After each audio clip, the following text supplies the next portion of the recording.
There is a place in this country where the ground itself keeps secrets. Not the kind that archaeologists argue about over dusty conference tables. Not the kind that end up in footnotes of textbooks nobody reads. These are older secrets, heavier ones. The kind that were buried deliberately, covered over with silence so thick that even the people who came looking for them walked right past without knowing what they were standing on. When the first European settlers pushed inland from the eastern coast of North America, they were not walking into emptiness. They were walking into the aftermath of something. They could feel it without being able to name it. The rivers ran strange. The forests had been shaped by hands that were no longer there. The soil in certain valleys was too dark, too rich, too perfectly arranged for any wilderness to explain. And then they started finding things. Earthworks that stretched for miles. Mounds that rose higher than the rooftops of any building they had ever built back home. Geometric enclosures laid out with a precision that made their best engineers go quiet. Walls and ditches and causeways running in patterns so deliberate, so mathematically exact, that the settlers who first encountered them did not write home with wonder. They wrote home with fear. That is the part the history books leave out. The fear. These were not superstitious people, not by the standards of their time. They were surveyors and soldiers and merchants and ministers, people who believed in reason and record-keeping, people who had crossed an ocean because they thought they understood how the world worked. And then they found themselves standing in front of something that did not fit any category they carried with them. Something old, something vast, something that had been here so long and been built so carefully that it made their own civilization feel like a footnote. If you are watching this to fall asleep, that is exactly why I make these videos. Maybe subscribe and let me know where you are right now and what time it is. I always read the comments, and there is something remarkable about knowing that someone in New South Wales or Ohio or the Scottish Highlands is lying in the dark listening to the same story at the exact same moment. All of us connected by this strange thread of curiosity about who came before, because that is really what this is about. Who came before? Not who came before the colonists, which is a question people argue about for political reasons that have nothing to do with actual history. Not who came before the tribes that the colonists encountered, though that question is complicated enough on its own. This is about something much older than any of that, something that predates the oral traditions of the people who were here when Europeans arrived, something so ancient that even those people, the ones whose grandmothers had grandmothers who had grandmothers going back further than memory reaches, even they looked at some of these structures and said they did not know who made them. That should stop you cold. Think about what that means. A people who have lived on a continent for 10,000 years or more, who carry the memory of glaciers in their oldest stories, who know the names of rivers that changed course before any European ever set foot on this shore. Those people standing in front of certain mounds, certain walls, certain geometric earthworks, and saying quietly, carefully, as if choosing words that would not bring trouble down on them, "We did not build those." That admission, repeated across dozens of different cultures separated by hundreds of miles and hundreds of years of contact with Europeans, is the beginning of the real story. Not the story we were taught. Not the one about primitive peoples living in harmony with nature until civilization arrived from across the ocean. The real story, the one underneath that story, the one that has been getting stranger and more detailed and more difficult to dismiss with every decade of archaeology that passes. This is that story. It begins, as most true things do, not with a single discovery, but with an accumulation of small impossibilities that eventually become impossible to ignore. A copper axe found at a depth that suggests it is 4,000 years old, but worked with a technique that requires metallurgical knowledge nobody thought existed in North America at that time. A series of earthen walls enclosing an area larger than any Roman city, built with astronomical alignments so precise that modern engineers with GPS equipment cannot improve on them. A network of roads, actual paved roads, running across hundreds of miles of terrain that was supposed to be untracked wilderness. Trade goods appearing in burial mounds 1,000 miles from where they could have been manufactured, in quantities that suggest not occasional exchange but organized, systematic, long-distance commerce. And then, underneath all of that, something even stranger, evidence of planning. Not the incidental planning that any group of people does when they decide to build a shelter or dig a well. Systematic, multi-generational, continent-spanning planning of a kind that requires a level of social organization, political coordination, and scientific knowledge that nobody, Not even the most generous archaeologist working today thought North America possessed before the arrival of Europeans. Someone built all of this. Someone chose these sites with care that can only be called deliberate. Someone laid out these alignments with instruments we have not found. Someone coordinated labor across distances that would challenge modern logistics. Someone knew things, specific, technical, reproducible things about astronomy and engineering and agriculture and long-distance trade that we are still working to understand. And then they were gone. Not slowly. Not in the gradual way that civilizations usually fade, the way Rome declined over centuries with plenty of time for people to notice and write about it. Whatever happened to the civilization that built these things happened with a speed and a completeness that is itself a kind of mystery. The mounds were abandoned. The roads were left to be swallowed by forest. The trade networks collapsed. The knowledge that had been accumulated over centuries, maybe millennia, disappeared from the archaeological records so thoroughly that the people living on the same land a few hundred years later genuinely did not know what the structures around them were or who had made them. That is not how decline usually works. That is how catastrophe works. And the question of what catastrophe, exactly, is one of the most uncomfortable and least discussed topics in the entire field of American archaeology. Because the answer, or the several possible answers, point in directions that nobody in the mainstream wants to follow. They point toward a collision between what the evidence shows and what the accepted story allows. They point toward the possibility that North American prehistory is not the simple, straightforward narrative that gets taught in schools and repeated in documentaries. They point towards something more complex, more ancient, and more human than any of the comfortable stories we tell ourselves about this continent. Let us go back to the beginning. Not the beginning of European contact, not even the beginning of the civilizations that the earliest colonists encountered, the beginning that the evidence actually points to. Roughly 15,000 years ago, the last ice age was releasing its grip on North America. Glaciers that had covered much of the continent were retreating northward, leaving behind a landscape that had been scoured and remade. The land was raw, the soil was new. The rivers were running in channels that the ice itself had carved. And into this new world, or rather a world that was new in certain ways and incredibly old in others, people were moving. How they got here is a story that keeps changing. The old model, the one that most of us learned, said they walked across a land bridge from Asia during the Ice Age, following herds of megafauna, spreading southward through a corridor between glaciers, gradually populating a continent that had never known human presence. That model is not wrong exactly, but it is increasingly clear that it is incomplete.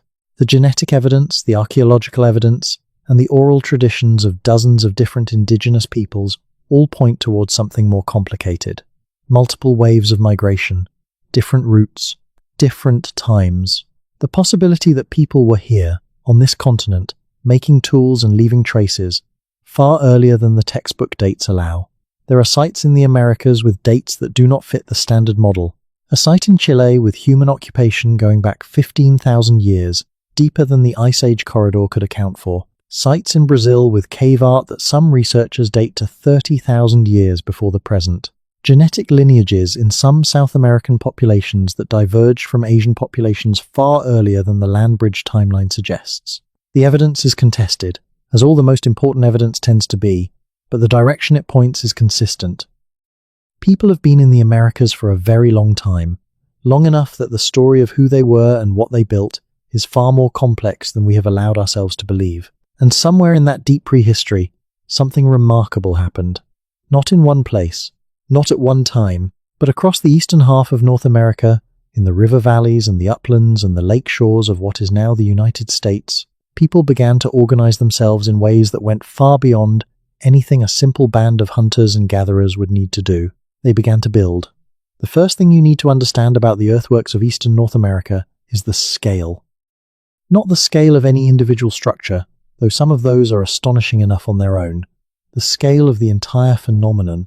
We are talking about tens of thousands of mounds, enclosures, earthworks, and geometric structures spread across hundreds of thousands of square miles of territory, built over a period of several thousand years, representing a cumulative investment of labor that archaeologists have calculated in the hundreds of millions of person-hours. Hundreds of millions. That is not the work of scattered bands of nomads occasionally pausing to pile up some dirt. That is the work of a civilization. A civilization with enough population to generate that kind of labor surplus, enough organization to direct it, enough knowledge to plan it, enough continuity across generations to sustain it over the centuries it would have taken to complete. The earliest of these earthworks date back roughly 5,000 years. That puts them in the same general era as the earliest pyramids in Egypt, the first cities in Mesopotamia, the beginning of what we call the Bronze Age in the Old World, which is an interesting coincidence, if it is a coincidence, because the cultures building earthworks in North America at that time were not, by any definition we currently use, civilizations in the same sense as Egypt or Mesopotamia. They had no writing that we have been able to identify, no bronze, no wheel, no monumental stone architecture, and yet they were doing things that require exactly the kind of organizational capacity that we associate with complex civilizations. They were building Watson Break.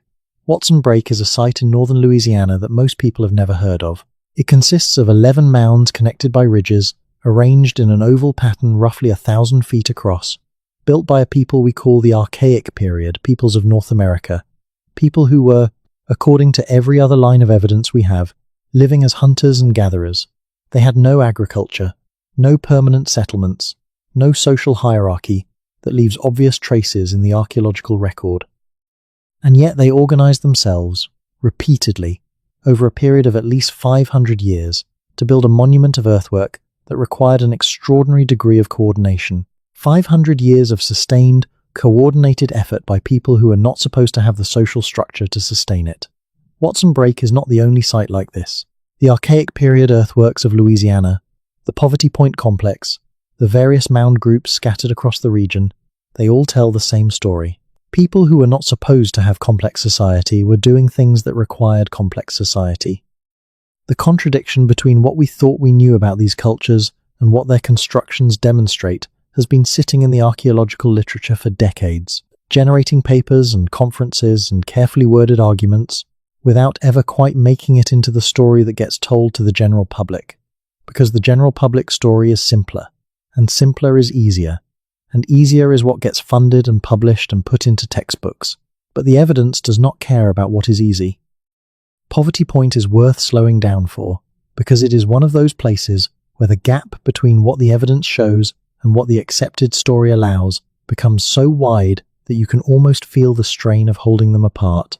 Located in northeast Louisiana, it dates to roughly 1700 BCE, making it contemporary with the height of Egyptian civilization and the early development of Greek culture in the Aegean. And it is, by any objective measure, extraordinary. The central feature of Poverty Point is a series of 6 concentric ridges, each one a raised earthwork running in a partial arc around a central plaza. The ridges are arranged with a precision that could only have been achieved through deliberate planning and careful measurement. The outermost ridge has a diameter of nearly 2,000 feet. The whole complex covers more than 3 square miles, and at the center of it all, a massive mound rises nearly 70 feet above the surrounding landscape. 70 feet! That is not a hill. That is an architectural statement. But the mounds and ridges are only the most visible part of what was happening at Poverty Point. The excavations conducted there over decades have revealed something even more remarkable. Evidence of long-distance trade at a scale that should have been impossible for any culture at this stage of development. Copper from the Great Lakes region, more than 1,000 miles to the north. Stones from the Ozarks, hundreds of miles to the west. Galena, a lead mineral used for decoration, from sources as far away as Illinois. Finished objects, tools and ornaments, and ritual items, flowing into this site from an enormous geographic area. This was not casual exchange. This was trade. Organized, systematic, long-distance trade operating across a network that covered much of eastern North America, centered on a site that, by the standards we apply to such things, should not have been capable of organizing anything more complex than a communal hunt. Someone needs to explain how a culture with no agriculture, no permanent settlements, and no discernible social hierarchy was running what amounts to an intercontinental trading empire. The explanations that have been offered are, to put it charitably, not fully satisfying. The site was a ceremonial gathering place that attracted traders from a wide area. The exchange was gift-giving between social equals rather than organized commerce. The complexity we see is the result of occasional meetings rather than permanent organization. Maybe. But the volume and consistency of the material suggests something more systematic than any of those explanations fully accounts for. And the precision of the earthworks, the deliberate geometry of those concentric ridges, requires exactly the kind of sustained, coordinated, knowledgeable effort that we associate with permanent organizational structures. Something was there, something we have not fully named yet. And then, as if to emphasize the strangeness of it all, Poverty Point was abandoned. Around 700 BCE, the site was largely depopulated, the trade networks collapsed, and the extraordinary experiment in large-scale organization that had been running for 1,000 years simply stopped. The mounds were left standing, empty monuments to whatever had been happening there, as the forest slowly reclaimed the surrounding landscape. Why? We do not know. A climate shift, perhaps. A catastrophic flood. Internal social collapse. External pressure from other groups. The archaeology gives us the fact of the abandonment, but not the reason for it. And that silence, that absence of explanation, is itself part of the mystery, because it happened again. Not immediately, and not in the same place. But a few hundred years after Poverty Point went quiet, a new tradition of mound building began in the Ohio River Valley, and it was different from anything that had come before. More organized, more geographically extensive, more architecturally sophisticated, in certain ways that matter enormously when you start asking questions about what kind of knowledge its builders possessed. This tradition is called Adena, and it marks the beginning of what archaeologists group together as the woodland period of eastern North American prehistory. The Adena people built burial mounds, sometimes modest, sometimes reaching impressive heights, scattered across what is now Ohio, Kentucky, West Virginia, Indiana, and Pennsylvania. They had clear mortuary practices, meaning they were burying their dead in ways that reveal beliefs about the afterlife, about social hierarchy, about the significance of particular individuals and lineages. They had craft specialization, with objects found in their mounds that required levels of skill in working copper and mica and other materials that could only have been achieved through dedicated practice. And they had, or so the evidence suggests, some form of leadership structure capable of organizing the labor needed to build their mounds and maintain their burial traditions over several centuries. But the Adena are only the prelude, because what followed them, roughly 2,000 years ago, was something so far beyond what came before that archaeologists have been struggling to explain it ever since. The Hopewell tradition. If you want to understand why certain researchers use words like civilization when describing pre-Columbian North America, and why other researchers get very uncomfortable when those words are used, Hopewell is the place to start. Because Hopewell is, by almost any measure you want to apply, the thing that the accepted story of North American prehistory does not have room for. The Hopewell tradition is not a single culture in the way we usually mean that word. It is not a single group of people living in a single place, with a single language and a single set of customs. It is a phenomenon, a set of shared practices and artistic styles and material goods and possibly beliefs that spread across an enormous geographic area and was maintained over several centuries with a consistency that requires some kind of ongoing coordination to explain. At its height, roughly 100 to 500 CE, the Hopewell interaction sphere, as archaeologists call it, encompassed most of eastern North America. Trade goods and artistic styles found in Ohio, which seems to have been a central node of the network, also appear in sites from Florida to Minnesota, from the Atlantic coast to Kansas. Obsidian from the Yellowstone region of Wyoming shows up in Ohio burial mounds. Copper from the Great Lakes is worked into objects that appear across the continent. Mica from the southern Appalachians is cut into geometric and animal shapes that echo each other across hundreds of miles. Shells from the Gulf of Mexico appear alongside Lake Superior copper, alongside Rocky Mountain grizzly bear teeth, alongside Pacific Ocean shark teeth, all in the same burial complex, all in the same river valley in southern Ohio. That is not trade. That is a network. A continent-wide network of exchange and communication, and presumably social relationship, operating at a level of complexity that we do not have good language for, because we do not have a category for it in our mental model of pre-Columbian North America. And the earthworks.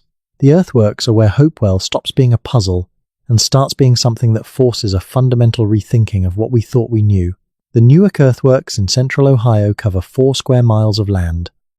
4 square miles of geometric earthen architecture connected by walls and causeways, aligned to astronomical events, laid out with a mathematical precision that was not fully appreciated until modern surveying equipment was brought to bear on it.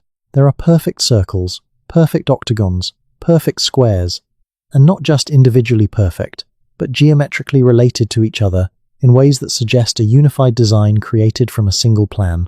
The Great Circle at Newark, one component of the complex, encloses an area large enough to contain 4 Roman colosseums. Its walls, which were originally 8 to 14 feet high, are nearly 1.25 miles in circumference. The ditch inside the walls is 12 feet deep, and the whole thing is almost perfectly circular, with a deviation from perfect circularity that modern engineers, using modern equipment, have calculated at less than 1%. Less than 1%. Built with wooden stakes and braided fiber cords, built by people who, by the standard account, were hunter-gatherers with no fixed settlements, no writing, no metal tools, and no knowledge of advanced geometry. The octagon at Newark, connected to the Great Circle by a long avenue of parallel walls, is similarly perfect. Its 8 sides are equal. Its corners are exactly placed. And its alignment is not accidental. The entire complex is oriented to the movements of the moon across its 18.5-year cycle, the full lunar standstill cycle, a phenomenon that requires decades of careful observation to even identify, let alone use as the basis for monumental architecture. Let that settle in for a moment. Whoever designed the Newark earthworks knew about the lunar standstill cycle. They knew it well enough to encode it in stone and earth, to align a structure 4 square miles in size to a celestial event that only becomes apparent if you watch the sky carefully for longer than most modern people watch anything. They had accumulated observations across multiple human lifetimes. They had found a way to preserve and transmit those observations, and they had the engineering knowledge to translate astronomical data into earthwork geometry with an accuracy that modern GPS-equipped surveyors can only match, not exceed. This is not the work of a primitive people. This is the work of astronomers and engineers who happen to build in earth rather than stone. And the fact that they built in earth, rather than the more durable materials that have preserved the monuments of Egypt and Rome and Greece and China, is probably the main reason their civilization has been so easy to overlook, to underestimate, and to quietly leave out of the story of human achievement. The question of why they built in earth rather than stone is itself interesting. Ohio and the surrounding region are not without stone. There are quarries within reasonable distance of most of the major Hopewell sites, and yet the Hopewell builders consistently chose earth, not as a limitation, but apparently as a preference. The earthworks are not the best they could do.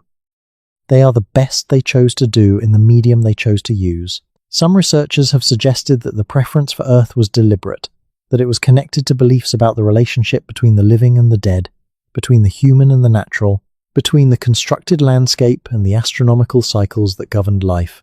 The mounds were not just engineering projects. They were statements about the world and humanity's place in it, statements made in a language we are still learning to read. And there is one more thing about the Newark earthworks that tends not to make it into the general presentations. One more detail that sits at the edge of what mainstream archaeology is comfortable discussing. The geometry of the Newark complex is not unique to Newark. The same geometric relationships, the same proportions, the same alignments appear at other Hopewell sites across Ohio. At Chillicothe, at Marietta, at Portsmouth, the circles and octagons and squares repeat with variations, but the underlying geometric system remains consistent. This means that whoever was designing these earthworks was working from a shared set of geometric principles that was transmitted across hundreds of miles and several centuries. A shared system. A tradition of geometric knowledge that was maintained and applied at multiple sites by, presumably, multiple groups of people. A curriculum, a body of knowledge, a science, whatever we want to call it, that is what the evidence points toward. And the question of how that body of knowledge was preserved and transmitted, through oral tradition, through physical models, through something else entirely, is one of the fascinating open questions that the archaeology has raised without yet being able to answer. The Hopewell tradition began to decline around 400 to 500 CE. The long-distance trade networks contracted. The elaborate mortuary practices faded. The construction of large geometric earthworks slowed and eventually stopped. The causes are debated, as they always are when a complex culture disappears from the archaeological record. Climate change, internal social stress, external pressure, epidemic disease. Some combination of all of these. What is not debated is the fact that something remarkable ended. And what came after, while certainly not a simple reversion to pre-Hopewell conditions, was different in ways that suggest the specific knowledge and organizational capacity that produced the earthworks had been lost, or at least severely disrupted. But the story does not end there, because several centuries after Hopewell faded, something new began to grow in the central Mississippi Valley, and it was going to make everything that came before it look, in certain respects, modest. It was going to build a city. The word city carries a lot of freight. When most people hear it, they think of buildings, stone or brick or concrete, permanent structures that leave obvious traces in the landscape. Streets, walls, the kind of physical legacy that survives for millennia in places like Rome or Athens or the ancient cities of the Near East. North America does not have many of those, which is one reason the story of pre-Columbian civilization in North America has been so easy to minimize. If you define city to mean stone buildings and paved streets, then you can say with a straight face that there were no cities in North America before Europeans arrived, and you will be technically correct in a way that obscures something important. Because what was built at the confluence of the Mississippi and Missouri rivers, beginning around 700 CE and reaching its peak around 1050 to 1100 CE, was a city by every meaningful definition of that word. It had a dense population, it had social stratification, it had craft specialization, it had long-distance trade, it had monumental public architecture, it had a hinterland that it dominated and from which it extracted resources, it had neighborhoods, it had markets, it had a governing class whose power was expressed in death as clearly as in life. We call it Cahokia, and it is one of the most extraordinary places in North American history and one of the least known. At its height, Cahokia's population has been estimated at somewhere between 10,000 and 20,000 people within the central precinct, with perhaps another 100,000 in the surrounding region that was clearly connected to and dependent on the central site. These are estimates, and they are contested, but even the most conservative figures put Cahokia in the same population range as contemporary medieval European cities. London in 1100 CE had a population of around 15,000. Paris was perhaps 20,000. At the same moment in history, Cahokia was their equal in size and likely their superior in terms of the scale and ambition of its public works. The central feature of Cahokia is Monk's Mound, a structure so large that it tends to take people aback the first time they see it. Not because it rises dramatically from the plain, though it does rise dramatically, because when you learn what it is made of and how it was built, the numbers become difficult to hold in your head. Monk's Mound is the largest earthen structure in the pre-Columbian Americas. It covers 14 acres at its base. It rises in 4 terraces to a height of 100 feet, and it contains, by archaeological estimate, more than 22 million cubic feet of earth, all of it moved by human hands using baskets and wooden tools, all of it shaped and arranged and compacted, with a precision that has allowed it to maintain its form for nearly 1,000 years. 22 million cubic feet of earth. No metal tools, no wheels, 22 million cubic feet, no wheels, no draft animals, human hands, human backs, human organization, and Monk's Mound is not alone. The Cahokia site, as it has been mapped by aerial photography and ground-penetrating radar and decades of careful excavation, contains more than 120 mounds within its central area. They vary in size and function. Some were platforms for temples or elite residences, some were burial mounds, some were markers of cosmic or political significance that we have not fully decoded. They are arranged across the landscape in patterns that reflect a sophisticated understanding of spatial organization and cosmological symbolism, patterns that align with the cardinal directions and with celestial events, and with each other in ways that suggest a unified plan executed over generations. The Grand Plaza, the open space at the heart of Cahokia, covers about 50 acres of level ground that was deliberately engineered from a naturally uneven landscape. The degree of leveling required and the precision with which it was achieved has impressed every engineer who has studied it. This was not clearing a field. This was reshaping the earth to serve a civic and ceremonial function, using techniques that we have not fully reconstructed even now. The organization of space at Cahokia reflects a cosmology: north, south, east, west, above, below, the center. These were not just directions for the people who built Cahokia. They were fundamental organizing principles of the universe, and the city was built to embody them. Monk's Mound stands at the center. The cardinal directions are marked by other mounds and by wooden post circles, the latter sometimes called wood henges, by researchers who are either reaching for an analogy or gesturing at a genuine cross-cultural parallel, depending on how you read the evidence. The wooden post circles at Cahokia are particularly interesting because they demonstrate, unmistakably, the same astronomical sophistication that we saw at Newark. The posts were arranged in circles ranging from several hundred to more than 1,000 feet in diameter, and their placement was calculated to mark solar events.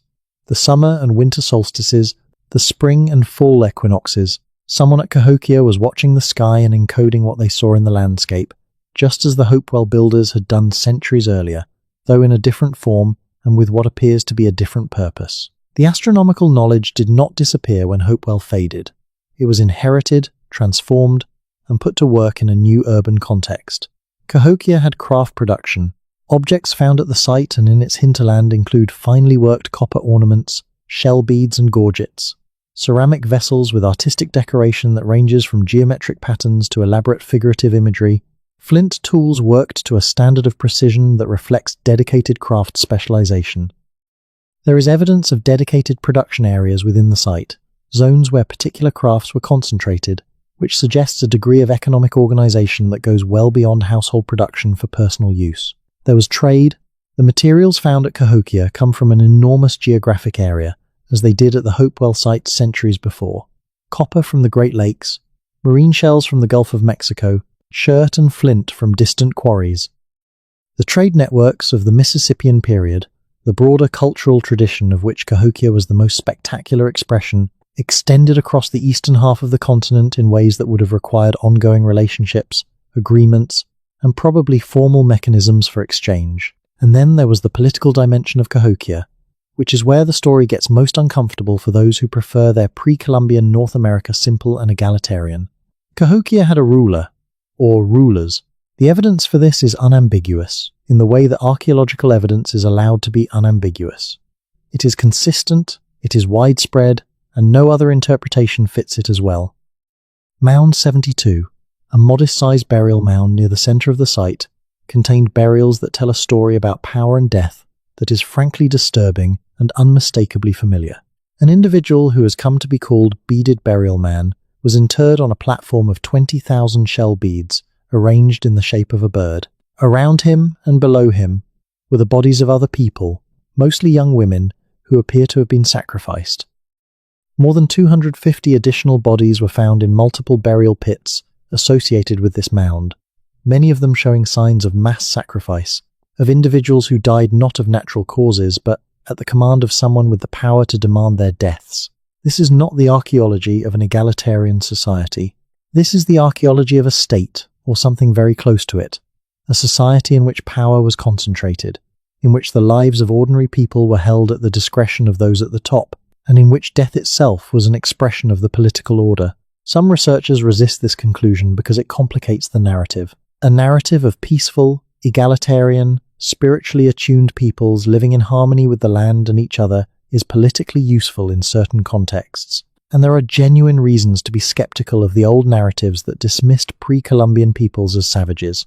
But the archaeology at Cahokia does not support either the old dismissal or the newer romanticization.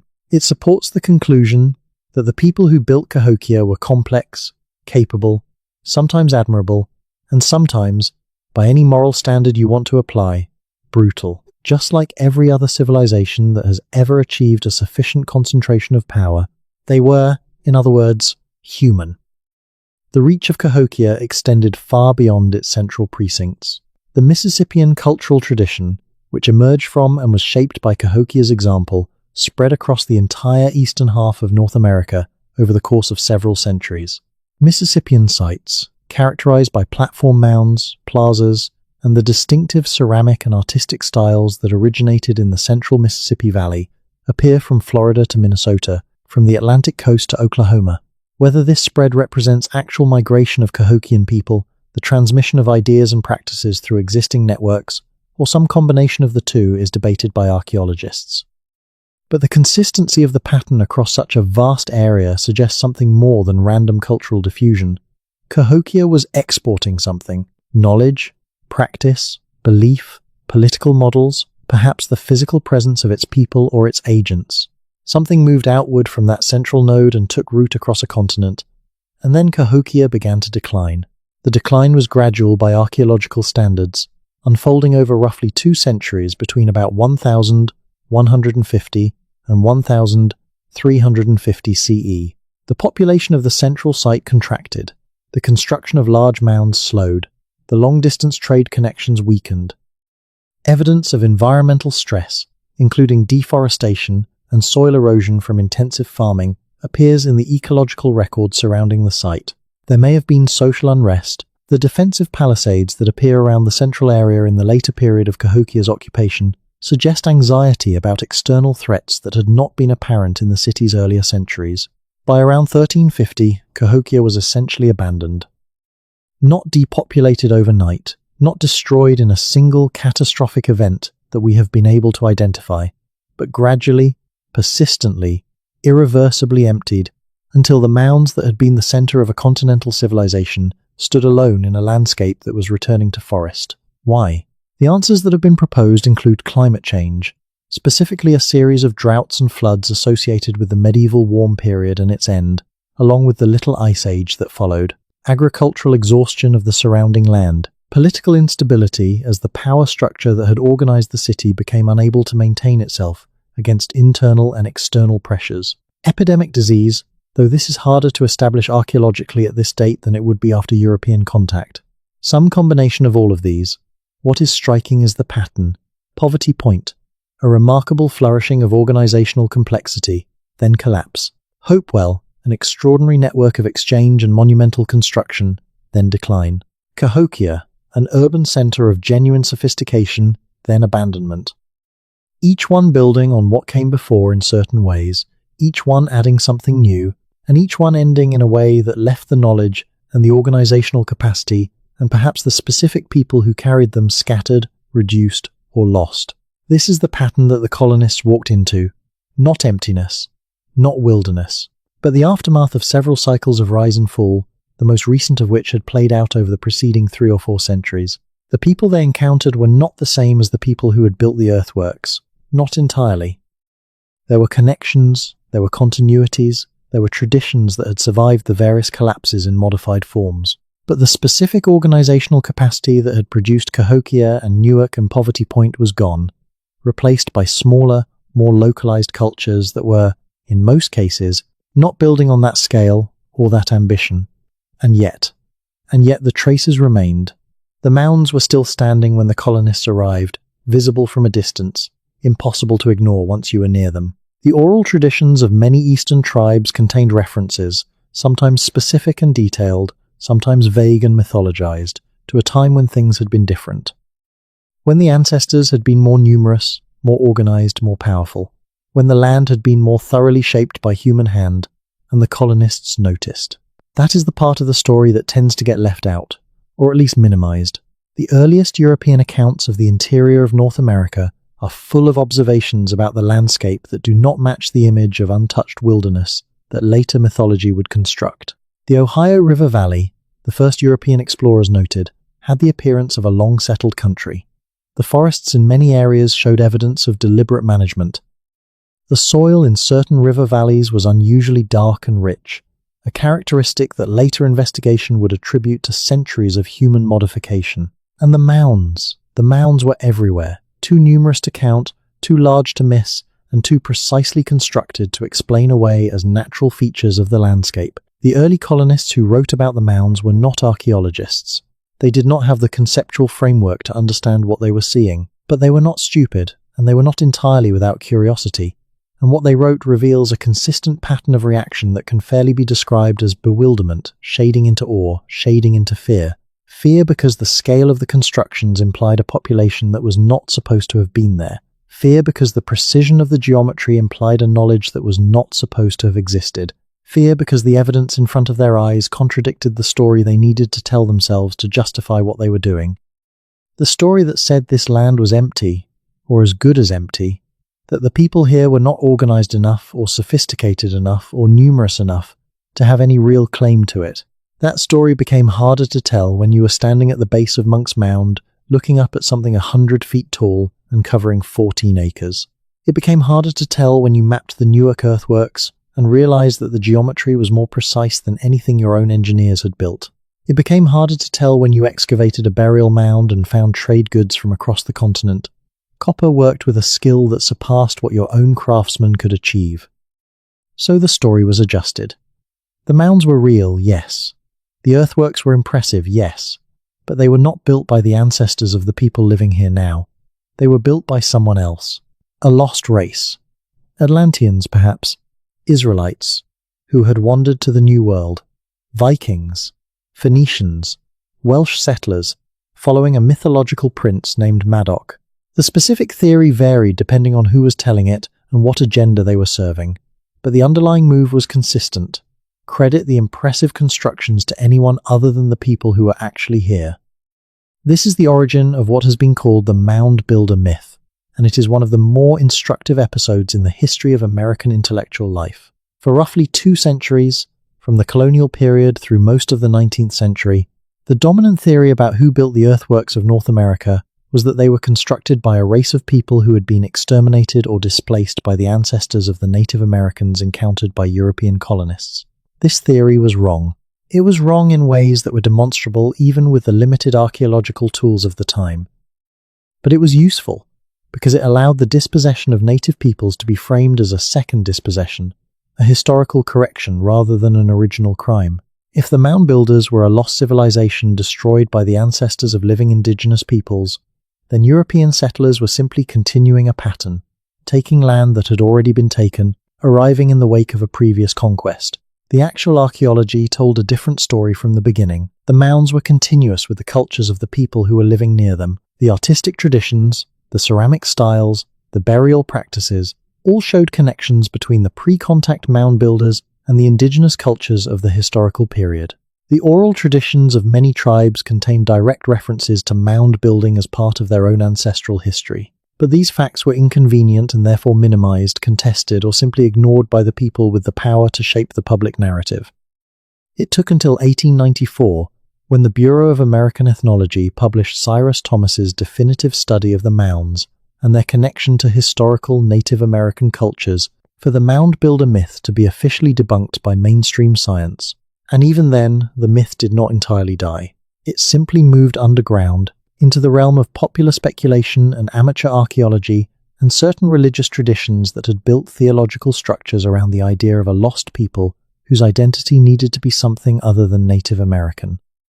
We will come back to some of those alternative theories, because they are part of the story too, part of the long, complicated human effort to make sense of evidence that does not fit the available categories. But first, we need to stay with the evidence itself for a while longer, because there is more of it, and some of it is stranger than the mounds. There is a road in the American Midwest that has been hiding in plain sight for 200 years. Not hiding deliberately, not concealed by conspiracy or covered by deliberate deception, but obscured by something almost worse, the assumption that it could not exist, and therefore the reluctance to see it even when it was directly underfoot. The road system of the Cahokian world is one of those facts that sits at the boundary between what the evidence shows and what the accepted story allows, and it has been generating low-level academic discomfort since the first serious surveys of the Mississippian region began. Because roads, actual engineered roads, require a level of political organization and engineering capability that the accepted story of pre-Columbian North America does not have a comfortable place for. Roads are built by states. They are maintained by states. They are used for the movement of goods, armies, officials, and ideas across territories that someone controls and someone administers. Roads, in short, imply civilization in the most straightforward possible sense. The Cahokians had roads, not as elaborate as Roman roads, not paved with stone, but engineered causeways and pathways that connected sites across the Mississippi River Valley with a consistency and scale that implies a planned transportation network rather than simply well-worn trails. The evidence comes from aerial photography, from LiDAR surveys, and from ground-level excavation, and it has been accumulating for decades. Linear earthworks connecting sites, causeways crossing low-lying terrain, Pathways maintained to widths that suggest regular use by numbers of people carrying loads rather than individual hunters moving through the landscape. The Chaco Canyon road system in the American Southwest is better known and more extensively documented, which is itself revealing. The Southwest receives more archaeological attention than the Mississippi Valley in certain respects, partly because the stone construction of the ancestral Puebloans leaves more visible traces, and partly because of the geography of research funding and institutional attention. But the Chaco roads are comparable in their implications. Great North Road, one of the major arteries of the Chacoan system, runs for roughly 30 miles through the New Mexico desert with an almost perfect straightness that cannot be explained by simple foot traffic. It does not meander to follow the easiest terrain, the way a path made by people choosing the most comfortable route would naturally do. It goes straight, cutting across hills rather than around them, crossing ravines with constructed ramps, maintaining its direction with a precision that required surveying, planning, and the ability to hold a line of sight across terrain that does not permit natural straight lines. Who builds roads like that? Administrators build roads like that. Officials who need to move information and goods and people quickly and reliably across a territory they control. Engineers who have the knowledge to survey a line and the authority to organize the labor needed to construct it. A political structure with a horizon that extends beyond the next season and the immediate needs of the people doing the work. The Chaco system at its height connected dozens of great houses, the large multi-story structures that archaeologists use as markers of Chacoan cultural influence across an area of roughly 50,000 square miles in what is now New Mexico, Colorado, Utah, and Arizona. The roads did not connect these sites haphazardly. They connected them according to a system, with certain great houses serving as nodes in the network, and others positioned at intervals along the main arteries in ways that suggest either planning from a central authority or the gradual elaboration of a system around established nodes. The great houses themselves are worth pausing over, because they represent a level of architectural achievement that tends to get underplayed in the general accounts. Pueblo Bonito, the largest of the Chacoan great houses, was a D-shaped multi-story structure containing roughly 600 rooms and rising to 4 or 5 stories in its tallest sections. It was built from carefully shaped sandstone blocks, laboriously quarried, shaped, and fitted together with a skill that produced walls still standing 1,000 years later. The architectural achievement it represents, in terms of planning, engineering, and coordinated labor, is comparable to any contemporary construction in the medieval world, and it was not alone. The Chaco system contained multiple great houses of comparable scale, connected by the road network, apparently serving functions that ranged from storage and redistribution of goods to ceremonial and astronomical observance, probably to governance and administration of some kind that we have not yet fully decoded. The astronomical dimension of Chaco is, again, deeply interesting. The great houses were aligned to solar and lunar events with a precision that required systematic observation over long periods. Certain rooms, certain doorways, certain interior alignments capture specific celestial events.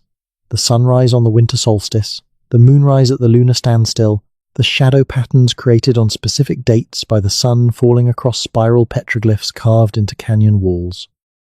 The convergence of astronomical knowledge and architectural expression at Chaco is so consistent and so precise that it has led researchers to propose that the great houses functioned partly as observatories, that the people who designed them were tracking celestial cycles and encoding what they learned in the built environment.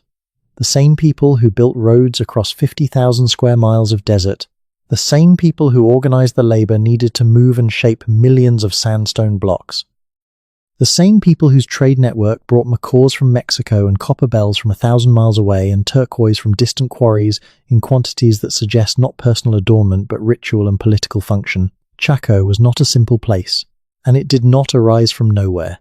It was connected through shared elements of material culture and possibly through direct relationships to a broader southwestern tradition that stretched deep into Mexico, to the Mesoamerican civilizations that were developing, in complex and fascinating parallel, to the south. The question of how much influence flowed northward from the civilizations of Mexico and Central America into what is now the American Southwest and beyond has been one of the most productive and contentious debates in North American archaeology for generations. Because if civilization in the American Southwest or the American Midwest was developing independently of any Mesoamerican influence, that tells one story about human cultural development. If it was developing in response to ideas, goods, and possibly people flowing northward from Mexico, that tells a different story, one with different implications for how we understand the cultural geography of the pre-Columbian Americas. The evidence for Mesoamerican influence in the north is real and substantial. The macaws found at Chaco were tropical birds that did not live in New Mexico and had to have been brought there from areas far to the south. Areas under the cultural influence of Mesoamerican civilizations that valued the birds for their feathers. The copper bells found at Chacoan sites are made with a casting technique that was developed in Mesoamerica. Cacao, the plant from which chocolate is made, a profoundly Mesoamerican product with deep ritual significance in the cultures of Mexico and Central America, has been identified in residues from vessels at Chaco and at other southwestern sites. These are not small things.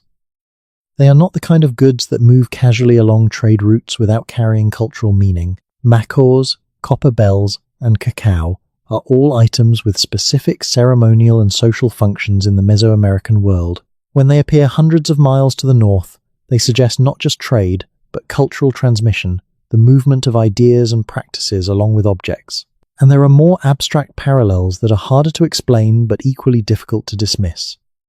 The bull game, a sport with profound ritual and political significance throughout Mesoamerica, appears in the American Southwest, evidenced by both the rubber balls that were used and the presence of what appear to be ball courts at certain sites.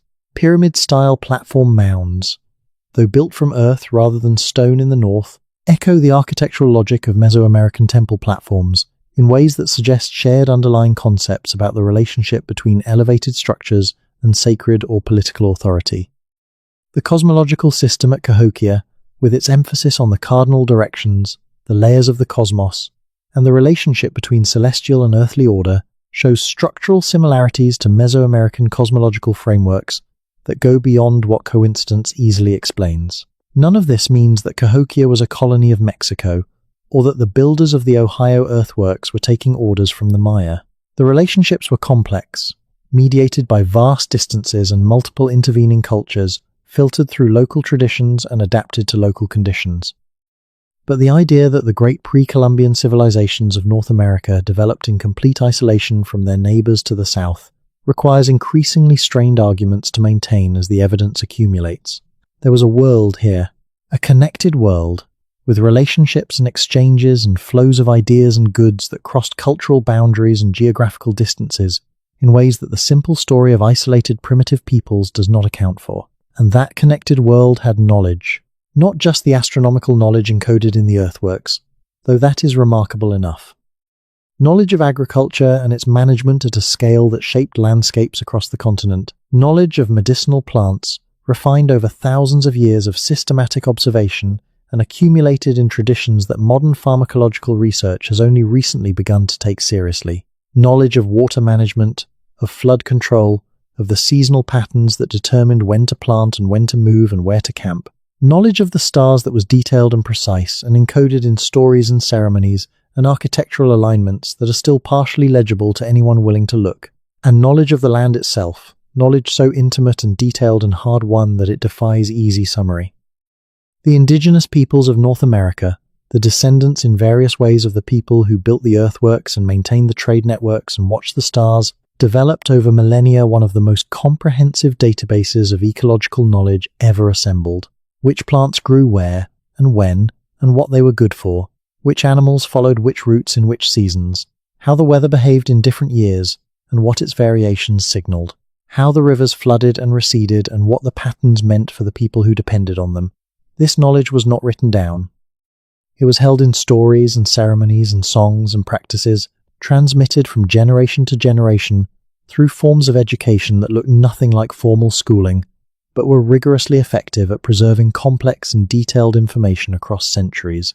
It was held in the landscape itself, in the names given to places and the meanings attached to those names, in the routes of travel that had been walked for so long that they had become part of the inherited geography of the culture. And much of it was lost, not all at once, not completely, but substantially, and in ways that are still being reckoned with. The catastrophe of European contact with its epidemics and displacements and deliberate programs of cultural destruction, disrupted the transmission of indigenous knowledge in ways that will probably never be fully repaired. The specific techniques, the particular observations, the detailed local knowledge that had been accumulated over generations and encoded in cultural practices that were then suppressed or lost. This represents an epistemic tragedy of the first order, a destruction of human knowledge that rivals in its consequences any burning of any library. What survived, what was preserved and passed down, and is now being documented and in some cases revitalized, is still extraordinary, but it is a fragment of what existed. This is the context in which the early colonists arrived. They walked into a landscape that had been managed and shaped and known with extraordinary intimacy by generations of people, a landscape that still showed, in its mounds and its dark soil and its managed forests and its precise trail networks, the traces of several cycles of complex civilization that had risen and fallen over the preceding 3,000 or 4,000 years. And they were frightened. Let us come back to that. Let us stay with that for a moment. The fear that the early colonists felt, or that some of them felt, or that filtered through into the records they left, was not simple fear of the unknown. It was something more specific. It was the fear of confronting evidence that did not fit the story. The story that said this land was empty, or as good as empty, waiting for them to fill it with their civilization, their god, their version of how the world should be organized. The mound said otherwise. The geometry of the earthworks said otherwise. The richness of the soil in the river valleys, the result of centuries of indigenous agricultural management, said otherwise. The scale of the populations that the earliest colonists encountered, before the epidemics had done their worst, said otherwise. Some of the colonists chose to face that evidence honestly. The Reverend Ephraim Squire and Dr. Edwin Davis, who conducted the first systematic survey of the Ohio Valley earthworks in the 1840s and published their findings in a landmark volume for the Smithsonian Institution in 1848, were among them. Their book, Ancient Monuments of the Mississippi Valley, is still worth reading, not just for its careful documentation of hundreds of sites, many of which have since been destroyed, but for the quality of wonder and intellectual honesty it brings to the evidence. Squire and Davis did not know who had built the earthworks, and they said so clearly. They recognized that the geometry, the astronomical alignments, the scale of the constructions required levels of knowledge and organization that they had not expected to find in pre-Columbian North America, and they said that too. They were right to be honest. They were right to let the evidence speak without forcing it into comfortable categories. And the discipline of archaeology, in the century and a half since their survey, has generally vindicated their caution and their intellectual humility, while significantly expanding the picture they were able to draw. The picture that has emerged is extraordinary, not simple, not easily summarized, not comfortable for anyone who prefers their history to come in neat categories with clear villains and heroes and a straightforward narrative arc, but extraordinary. It is the picture of a continent that was home, over the course of several thousand years, to multiple cycles of complex cultural development, each one building on and departing from what came before, each one achieving remarkable things, each one ending in ways that leave questions open that we are still working to answer. It is a picture of a continent more thoroughly known, more deeply inhabited, more profoundly shaped by human hand and human mind than the story of empty wilderness allows. It is a picture of a world that was here before the world that replaced it. A world that left its traces in the soil and the earthworks, and the genetic inheritance of the people who survived, and in the ecological knowledge that outlasted the civilizations that generated it. And it is a picture that is still being filled in, still being revised and extended and complicated by every new excavation, every new analysis of ancient DNA, every new application of remote sensing technology to landscapes that have never been properly mapped. The story is not over. It is barely begun. Every year, new discoveries add new dimensions to what we thought we understood. New sites are identified. New connections are traced. New dates are established that push the timeline further back or reveal complexity at periods we thought were simpler. New technologies allow us to see things that were invisible to previous generations of researchers. LiDAR, the laser-based remote sensing technology that has revolutionized archaeological survey in the past decade, has been changing the picture dramatically. In the Maya lowlands, LiDAR surveys have revealed a density of ancient construction, roads, agricultural features, urban infrastructure that was invisible from the ground. and from conventional aerial photography. Comparable surveys in North America have begun to reveal similar levels of previously unknown complexity, earthworks and enclosures and landscape features that have been sitting under the forest canopy for centuries, invisible to all but the most careful ground-level observation. We are only beginning to understand what is there. Let us talk about the copper, because the copper is one of those facts about pre-Columbian North America that tends to stop people cold when they hear the full extent of it, and it deserves more attention than it usually gets in the general accounts. The Great Lakes region of North America, particularly the area around Lake Superior, contains one of the largest deposits of native copper in the world.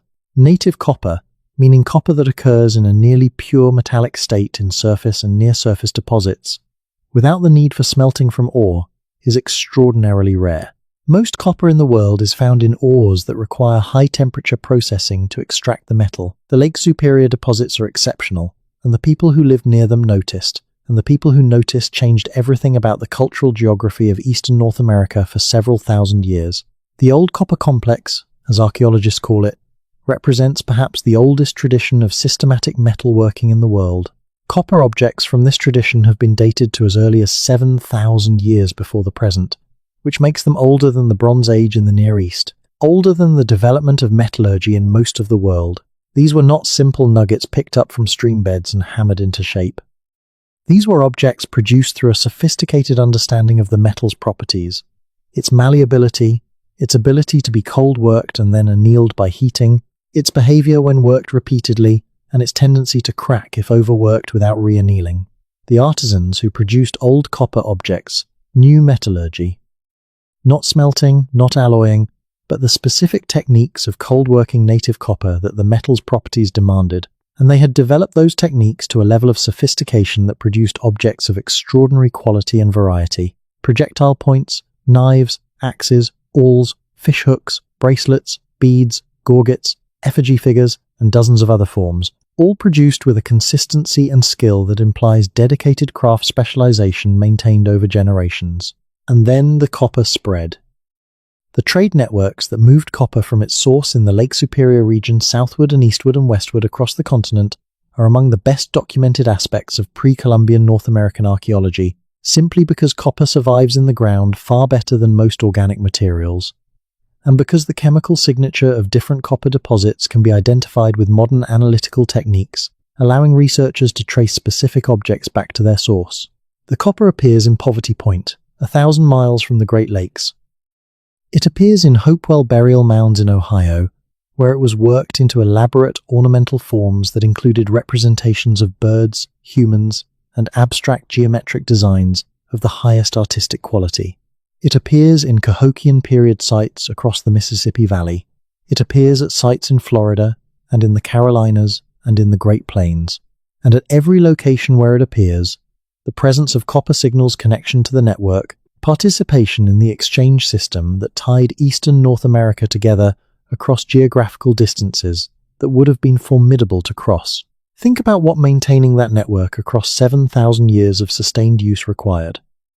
Generations of knowledge about where the copper was and how to get it. Relationships between distant communities, maintained and renewed across the lifespan of individuals who might never travel to both ends of the network they participated in. Trust, because trade over long distances requires trust or force, and the copper network shows signs of being sustained by relationship rather than coercion. And a shared system of value, a mutual understanding of what copper was worth and what it was for, without which the exchange could not have functioned. The copper was sacred.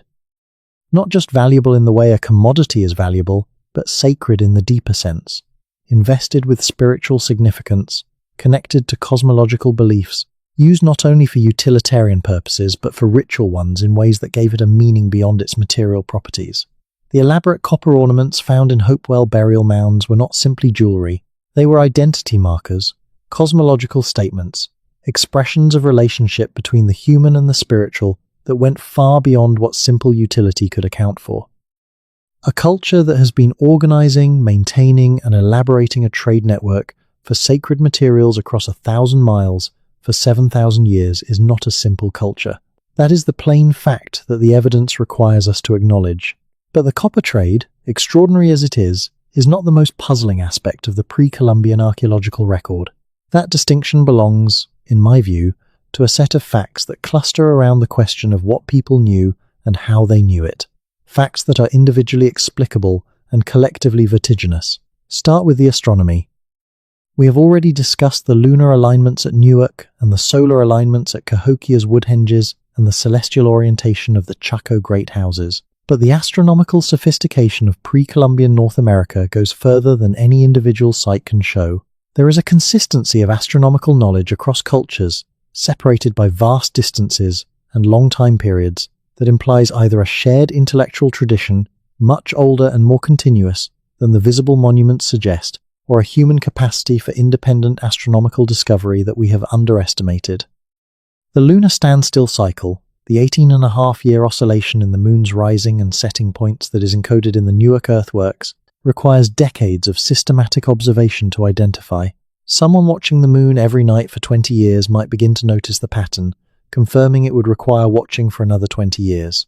Encoding it precisely enough to use it as the basis for a major architectural alignment would require observations across multiple generations, and using it at multiple sites, consistently and accurately, would require transmitting that knowledge across the generations with enough precision that it did not degrade. This is exactly the kind of knowledge that requires institutions to preserve and transmit. Not necessarily the specific institutions we associate with civilization, universities and libraries and written records, but functional equivalents.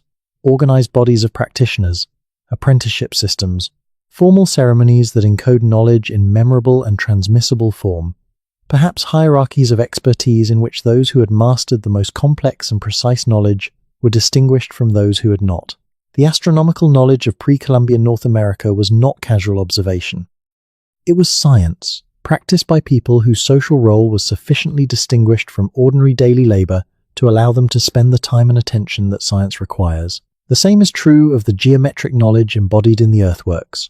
The circles and octagons of the Hopewell tradition, the precisely aligned plazas and mounds of Cahokia, the sophisticated spatial organization of the Chacoan Great House system, all of these reflect a mastery of practical geometry that requires training, practice, and the accumulated experience of a tradition. You do not lay out a circle 1.25 miles in circumference with less than 1% deviation from perfection by accident, or by intuition, or by any process that does not involve systematic knowledge that has been refined over time. Geometry is learnable, but it has to be learned from someone who knows it. It has to be transmitted in some form, oral or physical or both, that is precise enough to preserve the specific techniques and knowledge that make the precision possible. And the person who transmits it has to have had it transmitted to them by someone else, and so on back through the generations. This is a tradition. An intellectual tradition, maintained and transmitted across time in the way that intellectual traditions are maintained and transmitted, by people who value and practice them, within social structures that support and reward that valuation and practice. The earthwork builders had such a tradition. The astronomical observers had such a tradition. The coppersmiths had such a tradition. The ceramic artists, whose work ranges from simple utility to breathtaking formal complexity, had such a tradition. The traders who maintained continent-spanning networks of exchange had such a tradition. What is the name of a society that maintains multiple sophisticated intellectual and craft traditions across generations, organized well enough to produce monumental public works of astronomical precision, and connected across continental distances through systematic exchange of goods and ideas? Whatever name you want to give it, it is more than the prevailing story allows for. Now let us come to the part of this story that is genuinely contested, genuinely uncertain, and genuinely important to engage with honestly, because the alternative is to leave the field to people whose engagement with it is not honest. There are things about pre-Columbian North America that the evidence does not yet explain satisfactorily. The precision of the earthwork geometry is one. We can say it was achieved, but we have not found the instruments or the written records of the methods that would tell us exactly how. The speed of Cahokia's rise is another. The city appears to have grown very rapidly in the early 11th century, in ways that suggest either an unusual migration event or an unusual organizational capacity that we have not explained. The nature of Hopewell as a phenomenon, whether it was an actual political entity or simply a shared cultural package, remains debated. The source of certain specific astronomical knowledge, whether it was independently developed or transmitted from elsewhere, is not settled. These are genuine open questions. They are interesting. They deserve serious investigation. But they have also attracted a different kind of attention that uses the genuine uncertainty to build alternative narratives that go far beyond what the evidence supports. The mound builder myth, as we noted, projected these impressive works onto a hypothetical lost race rather than the actual ancestors of living Native American peoples. More recent versions of the same impulse project them onto ancient Egyptians, ancient Hebrews, ancient Africans, ancient visitors from any number of old world civilizations, ancient astronauts. The specific theory varies. The underlying move is always the same. Find something that seems too impressive to have been done by the people who actually did it, and attribute it to someone else. This is intellectually dishonest. It is also, when examined carefully, a form of racism, because the implicit assumption is always that the indigenous peoples of North America were not capable of the things their constructions demonstrate they achieved. The only way to conclude that the earthworks required outside help is to start from the premise that their builders could not have done it themselves. And that premise is contradicted by everything we actually know about human cognitive capacity and cultural development. People, all people, everywhere, have always been capable of remarkable things when conditions permitted and incentivized them. The earthwork builders of pre-Columbian North America were no different. They had the same brains, the same capacity for learning and innovation and cultural accumulation that every other human population has had. What they did not have was the specific set of material advantages: metals, wheel, domestic animals for heavy labor, stone in certain regions, that characterized the civilizations of the Old World. They worked with what they had. What they built with what they had is extraordinary. That should be enough. It should be more than enough. The true story of pre-Columbian North America, the story the evidence actually tells, is more interesting and more remarkable than any of the alternative narratives that have been constructed to replace it. It does not need ancient astronauts or lost continents or secret old world visitors to be extraordinary. It just needs to be told honestly, in full, without the minimization and the silences that have characterized so much of the public account. Let us continue telling it. The question of population is one of the most contentious in all of North American archaeology, and it bears directly on the question of what kind of civilization was possible in the pre-Columbian period. For much of the 20th century, the standard estimates for pre-contact Native American populations were very low, in the range of a few million for all of the Americas combined, sometimes less. These low estimates served a specific ideological function. They made the land seem emptier, the people fewer, the dispossession less significant in scale. But they were not supportable on the evidence, and over the past several decades they have been revised substantially upward.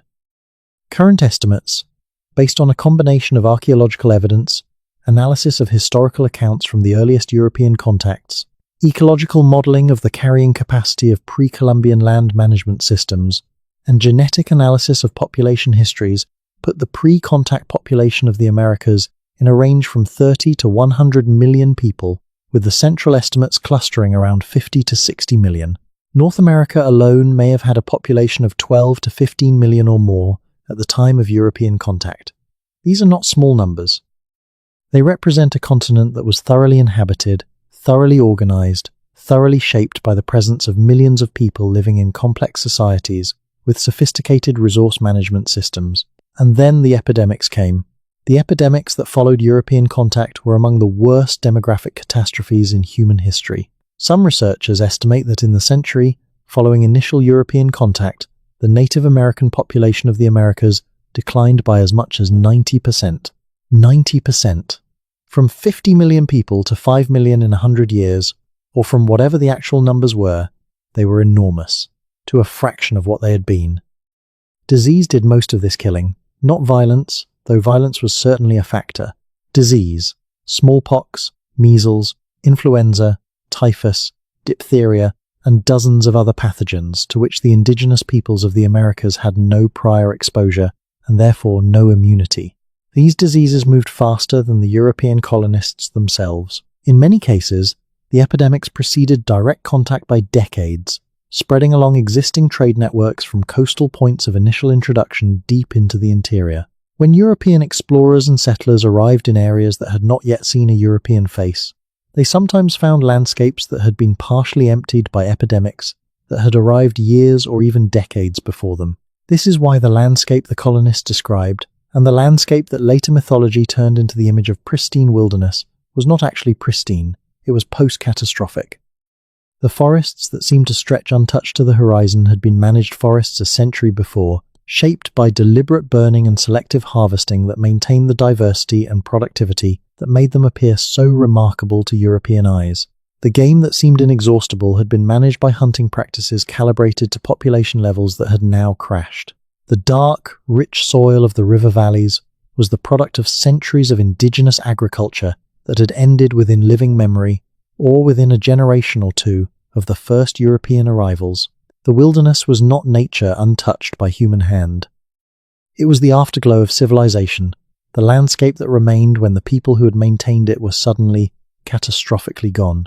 Hernando de Soto, the Spanish explorer who led an expedition through the American Southeast from 1539 to 1542, encountered a very different landscape from the one that later colonists would describe. He found dense populations, large towns, organized political structures, sophisticated military capabilities, and evidence of complex social organization at every turn.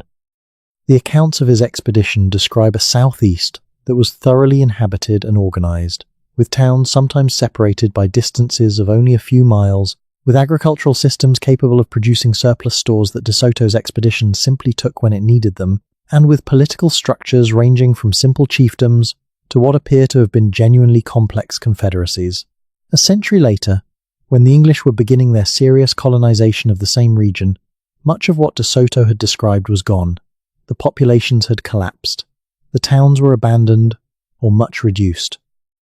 The political structures had fragmented under the combined pressure of epidemic disease, the trade disruptions caused by early European contact, and the slave raids that had been going on since Spanish slavers began working the coasts in the early 16th century. What the English colonists saw, therefore, was not what had been there before the Spanish arrived. It was what remained after half a century or more of disruption. And what remained, while still impressive by any objective standard, was a shadow of what had existed. This context matters enormously for understanding the mounds and the earthworks and the evidence of complex pre-Columbian civilization, because it explains, partially, why the colonists found it so difficult to reconcile what they saw in the archaeological record with what they observed in the living populations around them. The populations they observed had been through a catastrophe without precedent in their history. They were not the same, in number, or in organization, or in the specific knowledge and practices that complex civilization requires, as the populations that had built the things the colonists were seeing. This is not a small distinction. A civilization that has lost 90% of its population in 2 or 3 generations has also lost, in all probability, a disproportionate share of its specialists, its knowledge keepers, its institutional memory, the healers who knew the medicinal plants, the astronomers who tracked the lunar standstill, the master builders who knew how to survey and lay out geometric earthworks with sub-percent precision, the traders who maintained the relationships and the knowledge of the networks, the priests who held the cosmological knowledge that gave all of it meaning. These were not common people. They were specialists, often marked as such by their social roles and their material circumstances. And specialists are disproportionately vulnerable to demographic catastrophe, because there are fewer of them to begin with, and because the apprenticeship systems that transmit specialized knowledge require long time periods of close personal contact to function. When the specialists die, the knowledge dies with them. Not entirely, never entirely, but enough that what remains is a fragment of what existed, often a fragment that the survivors themselves no longer fully understand. The colonists did not encounter the civilization that built the mounds. They encountered the survivors of that civilization's collapse, survivors who were themselves in the process of rebuilding, adapting, finding new ways to maintain identity and knowledge and practice in the aftermath of catastrophe.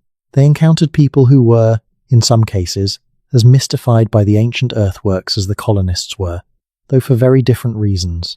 And they encountered people who were, in other cases, entirely clear about their connection to the ancient constructions and their meaning.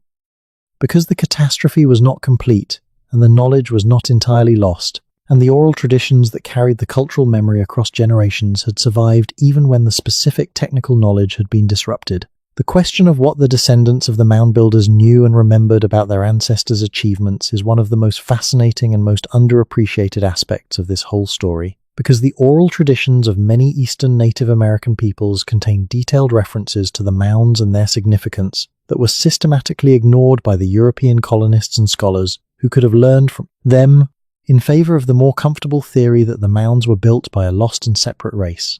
The Natchez people of the lower Mississippi Valley, who were still practicing a form of sun worship and maintaining a political structure centered on a divine chief called the Great Sun at the time of European contact, described their own history in terms that connected them directly to the mound-building tradition. The Choctaw and Chickasaw and Creek peoples of the southeast had oral traditions that described mound building as part of their ancestral history, often associated with specific migrations and political formations. The Cherokee carried stories about the earthworks that, when examined carefully, contain elements that match the archaeological record in ways that could not be coincidental. But the most striking and perhaps most significant oral traditions are those that describe not the construction of the mounds, but the abandonment of them. Because those traditions often describe catastrophic events, floods, droughts, epidemics, wars, social collapses, the kinds of events that are consistent with what the archaeology suggests about the end of the various cycles of mound-building civilization. These are not simple myths in the dismissive sense that word sometimes carries. They are historical accounts, encoded in the narrative forms that non-literate cultures use to preserve and transmit historical memory, and they deserve the same respect that we give to the historical accounts encoded in the literary forms of literate cultures. The Iliad is not literally true in every detail, but no serious scholar dismisses it as a historical source. The oral traditions of Native American peoples about their own history deserve the same critical but respectful engagement. When those traditions describe a time before the present time, when people were more numerous and built larger things and knew more, when they describe catastrophes that caused those people to scatter and lose what they had built, they are not simply making things up. They are describing, in the terms available to them, something that the archaeology confirms happened. And that convergence between oral tradition and archaeological evidence is one of the most powerful arguments available for the reality of what the evidence shows. Something remarkable was built here. Something remarkable was lost, and the memory of both, fragmented and transformed but recognizable, persists in the traditions of the people who survived. There is a place in Illinois, not far from Street, Louis, where you can still stand at the summit of Monk's Mound and look out across the floodplain of the Mississippi and try to imagine what it looked like 1,000 years ago. The view today is dominated by modern infrastructure, highways and suburbs, and the distant glitter of the city skyline. But if you know what to look for, if you know where to place the missing elements, you can reconstruct in your mind something of what was there. The plazas, the other mounds, more than 100 of them, rising from the flat ground in patterns that map the cosmological beliefs of their builders. The wooden palisade that eventually surrounded the central precincts, a wall several miles long constructed from massive timber posts set deep in the earth. The neighborhoods beyond the central area, dense with houses and storage structures and the activity of tens of thousands of people. The agricultural fields stretching outward to the horizon, managed with an intensity that had darkened and enriched the soil for miles. The canoes on the river, trading goods moving in both directions along the most productive waterway on the continent. And at the center of all of it, rising above everything else, the flat-topped summit of Monk's Mound, where you are standing now, and on that summit, a building. A large building, we know from the post holes and the prepared floor surfaces that excavation has revealed, a building significant enough in size and construction to have required major effort and major materials, a building that was almost certainly the residence or the ceremonial space of whoever held the highest authority in the Cahokian world. You would have been visible from miles away, standing there. The mound itself would have been visible from much further. The earthwork rises 100 feet above the surrounding plain, and in a flat landscape like the Mississippi floodplain, that is visible from an extraordinary distance. This was not incidental. This was architecture as political statement, as cosmological declaration, as the assertion of a center around which everything else was organized. The person who stood at the top of Monk's Mound in the year 1100 CE commanded a city that was larger than any in contemporary England, that was connected to the rest of the continent through trade networks reaching to the Gulf Coast and the Rocky Mountains and the Great Lakes, that had achieved a level of astronomical and engineering knowledge that we are still working to fully understand. That person presided over a civilization. The word is not too strong. The resistance to using it reflects a double standard that is worth naming plainly. If a comparable set of characteristics, large population, monumental public works, long-distance trade, craft specialization, social stratification, astronomical knowledge were found in the Old World context, nobody would hesitate to call it a civilization. The hesitation in the North American context reflects a set of assumptions about what counts as civilization that are based more on the specific forms taken by Old World civilizations than on the underlying organizational and intellectual achievements that the concept is supposed to capture. Literacy matters, but it is not the only thing that matters. The absence of a writing system we have been able to identify does not mean the absence of the organizational capacity and the accumulated knowledge that writing serves to preserve and transmit. It means that knowledge was preserved and transmitted differently, through the oral traditions and architectural alignments and material culture and social practices that the archaeological record documents. Different, yes. Less sophisticated? The earthworks say no. Metal tools matter, but the absence of iron or bronze does not mean the absence of sophisticated understanding of materials and their properties. The copper working of the Old Copper Complex and the Hopewell tradition demonstrates metallurgical knowledge that is not inferior to contemporary Old World metallurgy in its understanding of the metal being worked, just in the specific metal available to be worked.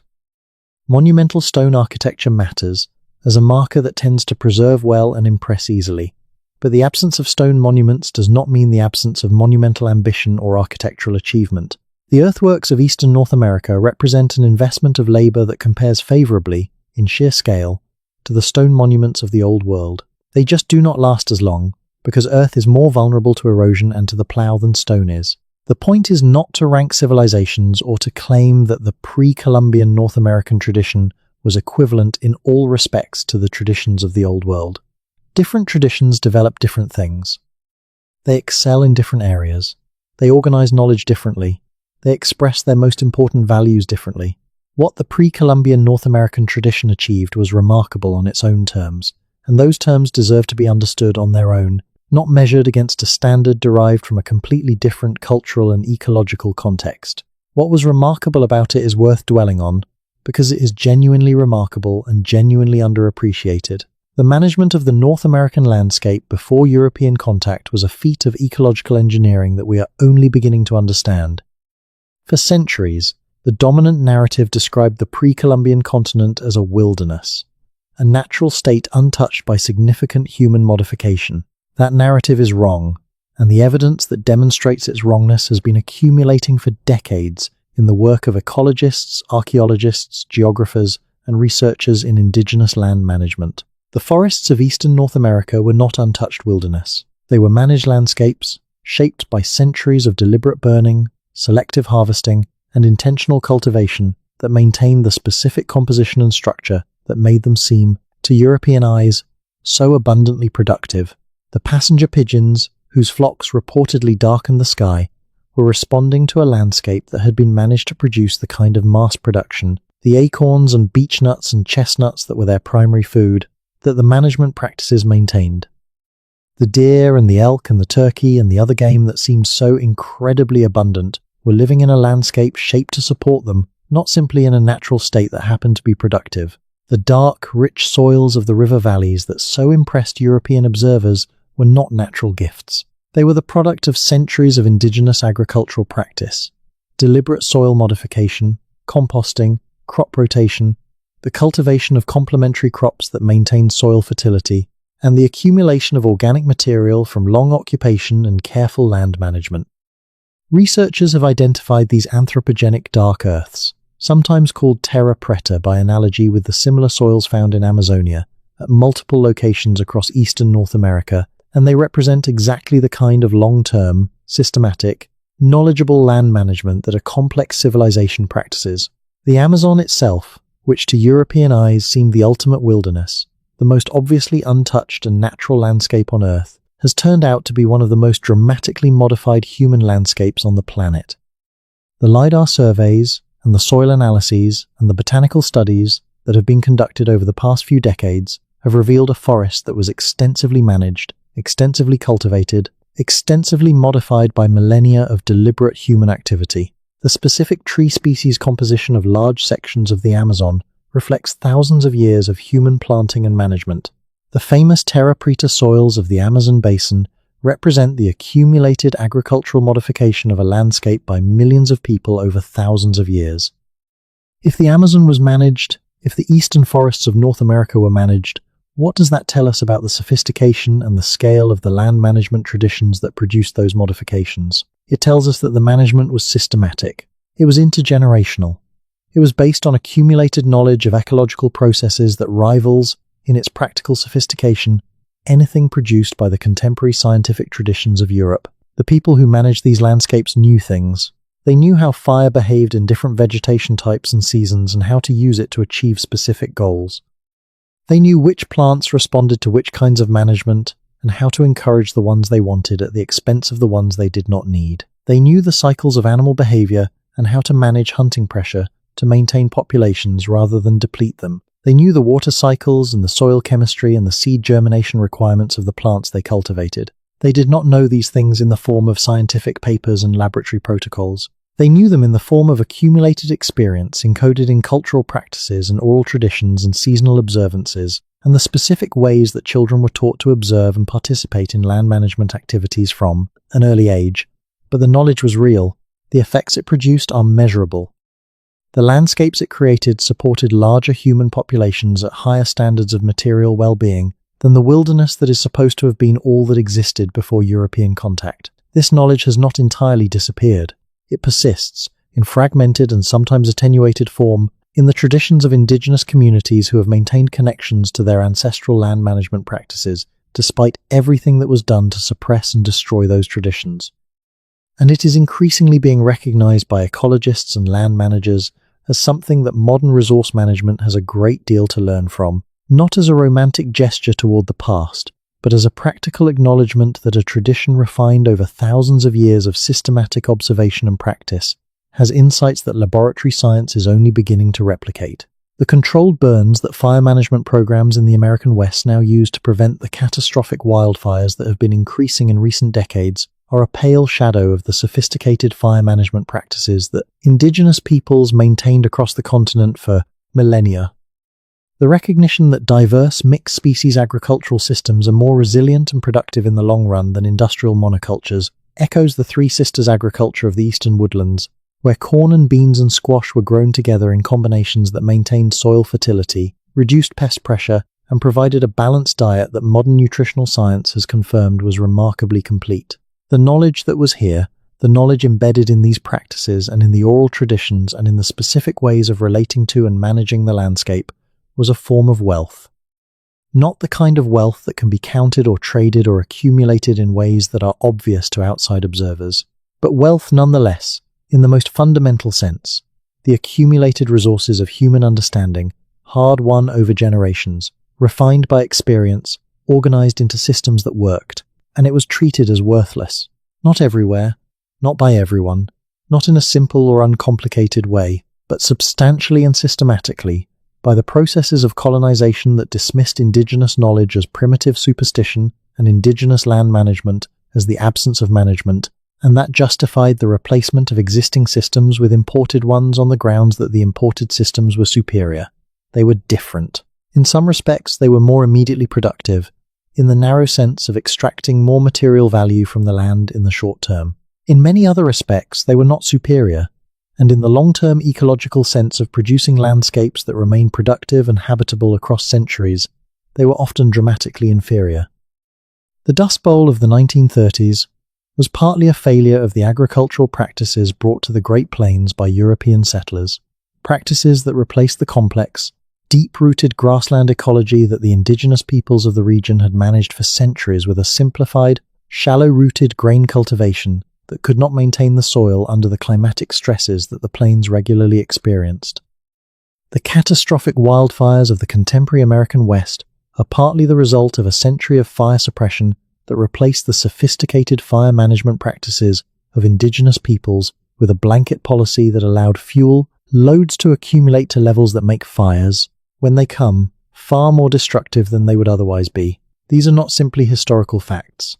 They are current problems, and part of the reason they are hard to solve is that the knowledge that might help solve them was systematically disregarded for so long that we have to work to reconstruct it, often from fragmentary sources, when we should have been learning from it all along.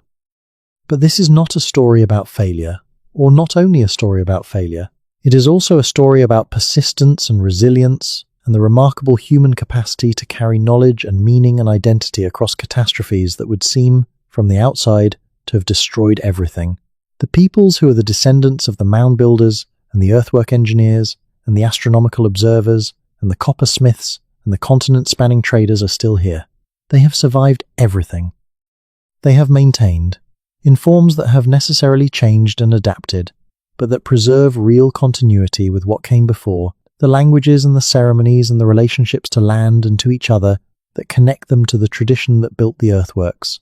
They are not museum pieces, they are not relics, they are living communities with contemporary concerns and contemporary achievements and contemporary contributions to the ongoing project of human civilization.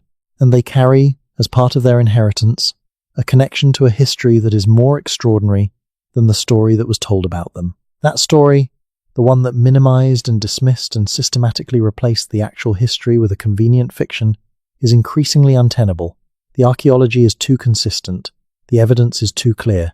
The accumulation of specific, detailed, technically sophisticated knowledge demonstrated by the earthworks and the trade networks and the astronomical alignments is too large to be explained away. Something remarkable was here. Something remarkable happened here. And the story of what it was, and how it worked, and what ended it, and what survived it, is one of the great untold stories of human history. In the process of being told, slowly and imperfectly, and with all the complications that any honest historical account must have, but told nonetheless. Let us keep telling it. The Serpent Mound of Adams County, Ohio, is one of those places that changes the people who visit it. Not in any mystical sense, or not only in a mystical sense, but in the more straightforward sense, that it confronts you with something your previous mental categories cannot fully contain, and the adjustment of those categories is felt as something more than an intellectual event. The Serpent Mound is exactly what the name suggests.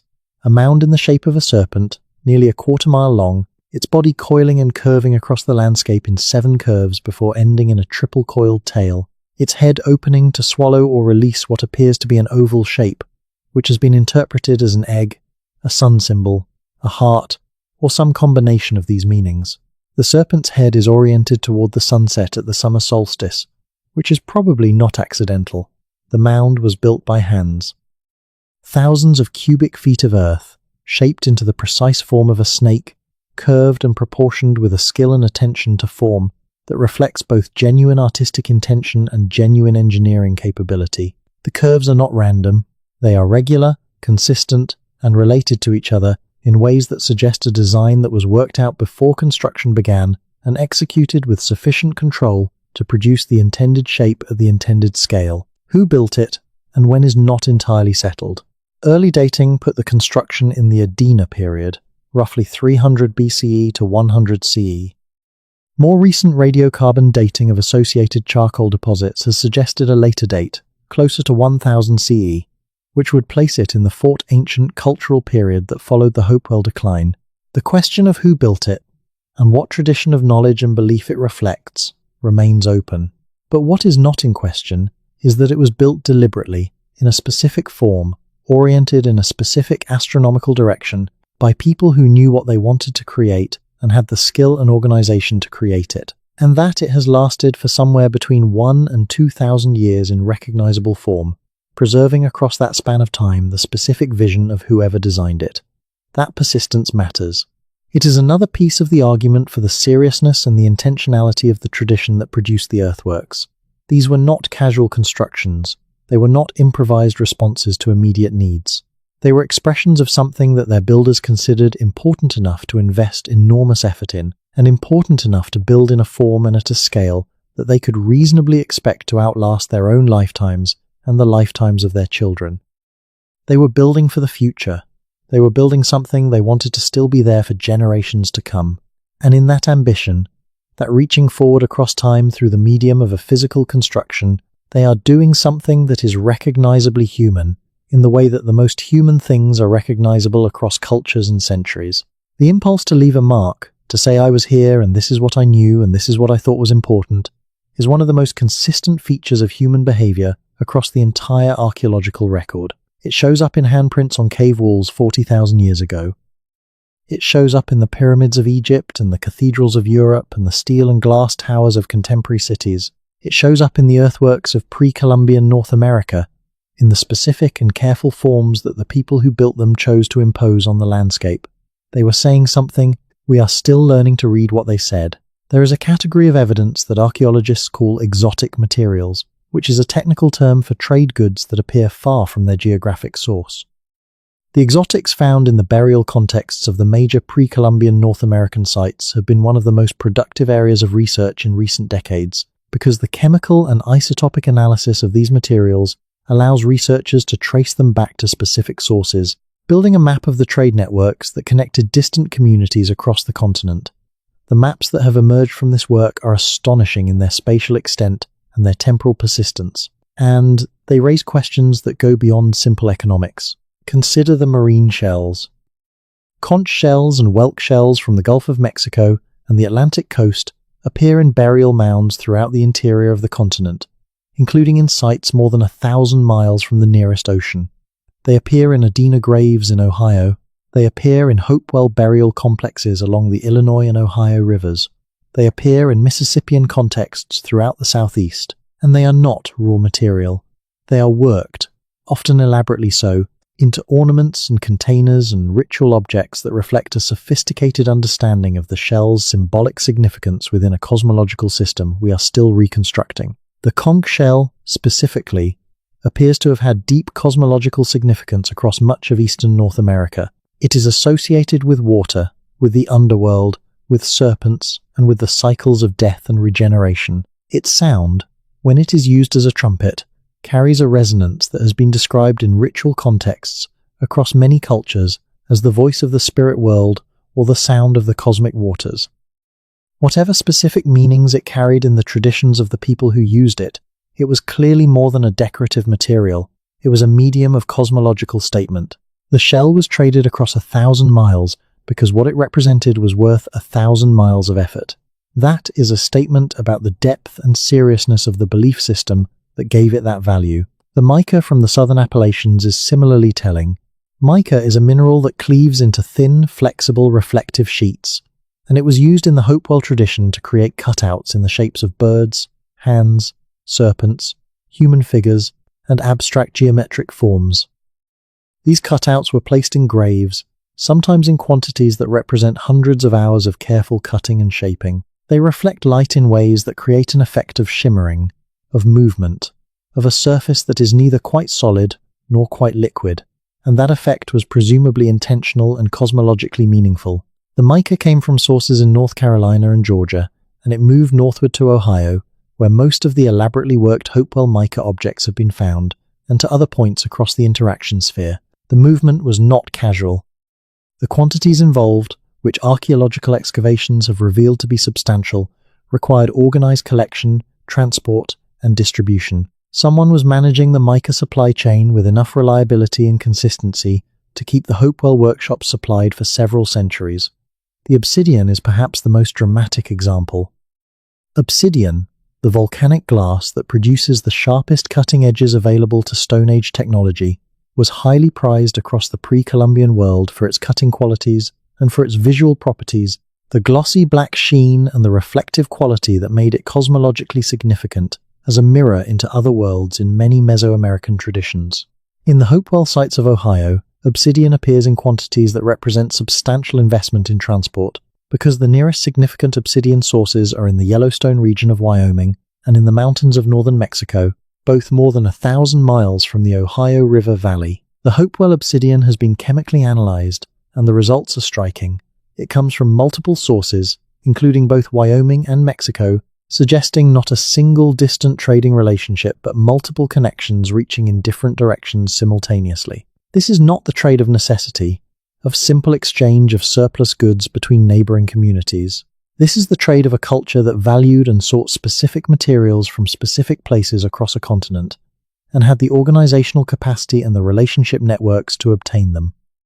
The picture that all of this evidence creates is of a North American continent crossed by multiple, overlapping, long-distance networks of exchange that connected communities from the Atlantic coast to the Rocky Mountains and from the Gulf of Mexico to the Canadian Shield. These networks moved not just goods but ideas, artistic styles, cosmological concepts, and probably people. They were maintained not by simple barter between neighboring communities, but by long-term relationships of alliance and obligation that required ongoing investment of social and political capital. They were, in the broadest sense, a system. A continental system of communication and exchange that represented one of the most extensive and durable organized interactions in pre-Columbian human history.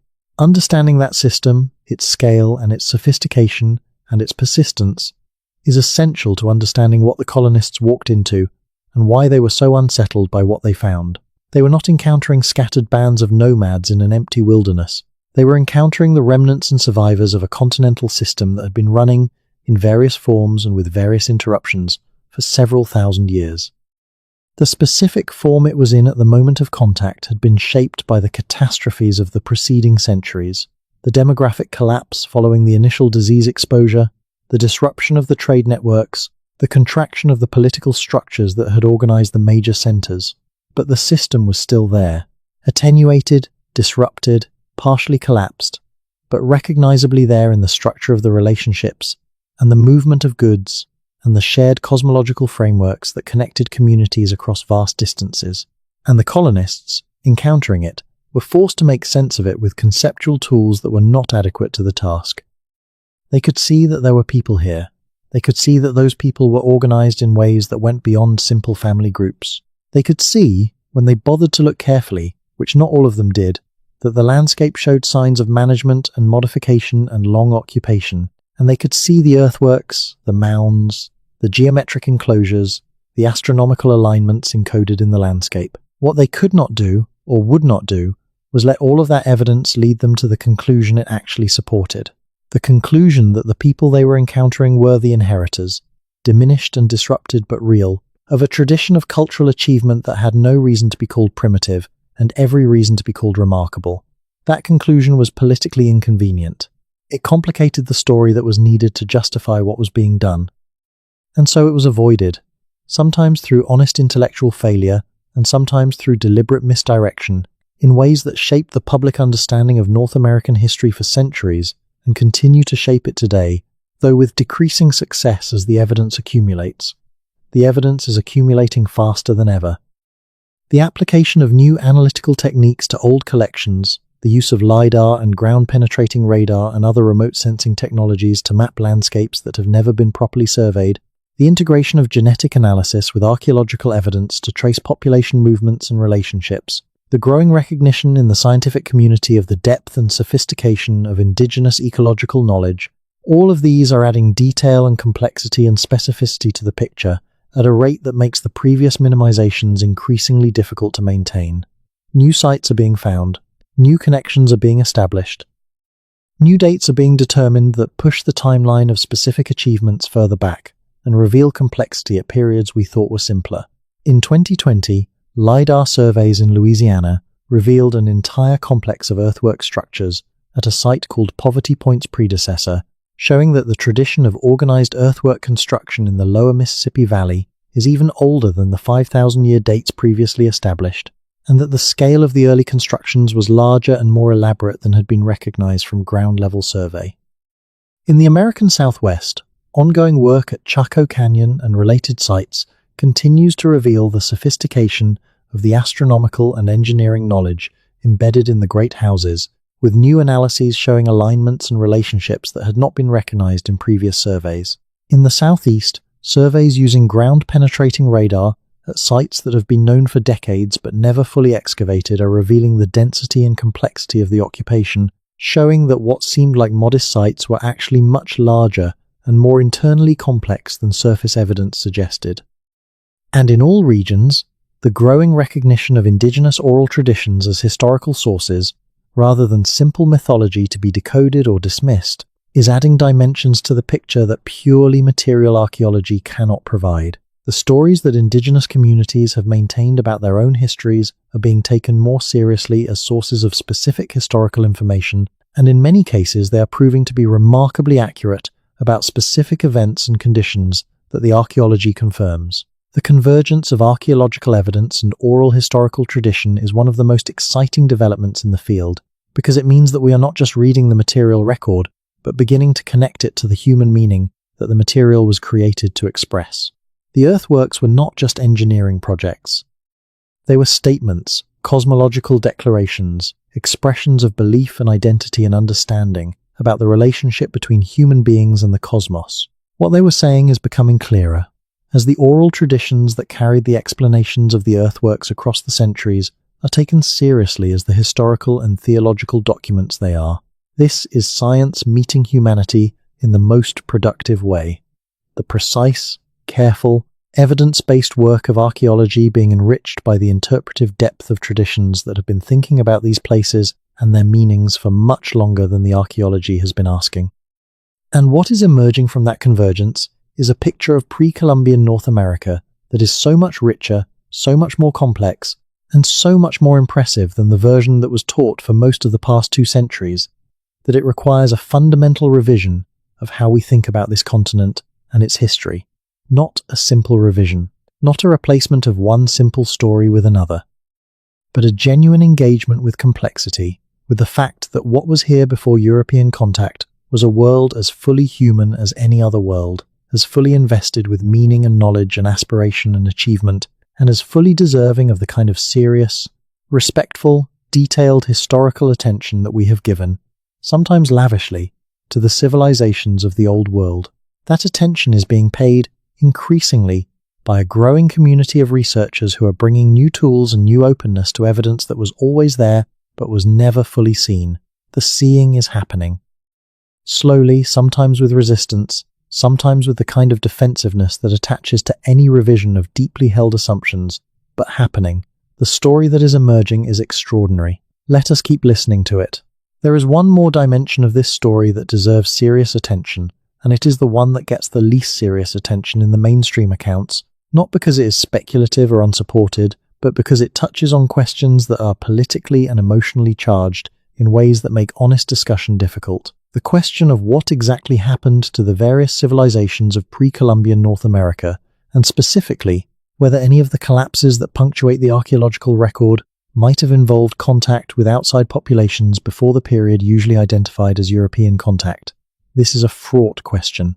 It is fraught because the history of claims about pre-Columbian contact has been so thoroughly contaminated by racist mythology, the mound builder myth and its various descendants, that any serious discussion of the question tends to get dismissed by association with the worst versions of those claims. And it is fraught because some of the serious versions of the question, the actual archaeological and genetic evidence for pre-Columbian contact between the Americas and other parts of the world, touch on issues of indigenous identity and historical narrative that are understandably sensitive. But the evidence is real, and the responsible approach to real evidence is to engage with it honestly, distinguishing carefully between what it shows and what it does not show, between the serious claims and the nonsense that surrounds them. The Norse presence in North America before Columbus is no longer seriously disputed. The Norse settlement at Lancer Meadows in Newfoundland, Canada, is an established fact, confirmed by both archaeology and Norse sagas dating to around 1000 CE. The Norse were in North America. They interacted with indigenous peoples, the people they called Skraelings, in ways that involved both trade and conflict. They did not establish permanent colonies, as far as the evidence shows, and their presence appears to have been limited in duration and geographic extent. But they were there. The implications of that presence for the broader question of pre-Columbian contact are not entirely clear. The Norse presence in Newfoundland does not automatically mean significant cultural or genetic exchange with the interior of the continent, but it does establish definitively that the Americas were not as isolated from the rest of the world as the pre-Columbus conventional narrative assumed. And the question of what other contacts may have occurred, from what directions and at what dates, is a legitimate area of investigation that the evidence is actively complicating. Genetic studies of Amazonian populations have identified genetic markers suggesting contact with Australasian populations, specifically populations related to indigenous Australians and Papuans, at some point in the pre-Columbian past. This finding, published in peer-reviewed literature and replicated by multiple independent research groups, implies a pattern of transoceanic contact that is not yet explained, and that existing models of human migration do not fully account for. These genetic signals do not tell a story of colonization or of civilizational influence. They tell a story of contact, of genetic exchange between populations that were very distant from each other in a period that the genetic dating places somewhere in the period between 4,000 and 9,000 years ago. How that contact occurred, whether it involved deliberate ocean voyaging or some other mechanism, is not known, but it occurred. There is also the question of what the genetic analysis of ancient North American remains reveals about population history. Ancient DNA analysis, which has revolutionized our understanding of human population history in Europe and Asia, is beginning to produce comparable results for the Americas, and some of those results are surprising. Evidence for multiple distinct lineages in the ancient North American population, evidence for population replacements and admixtures that complicate the simple single migration picture, evidence that certain groups may have had complex ancestry that does not fit neatly into existing models. None of this constitutes evidence for the specific theories that the mound builder myth and its descendants have proposed. It does not support the idea that the earthworks were built by ancient Israelites or Egyptians or astronauts. What it supports is a picture of the pre-Columbian Americas as a place where human populations have a complex and still not fully understood history of movement, contact, and interaction, both internal and possibly external. That is a different thing from the lost race theories. It is a scientific question, being investigated by scientific methods, producing results that require interpretation and that are actively being debated and refined.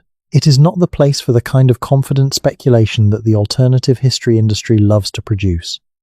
But it is also not the place for the kind of confident dismissal that some mainstream commentary applies to any suggestion of pre-Columbian contact complexity. The evidence is too interesting and too real for that.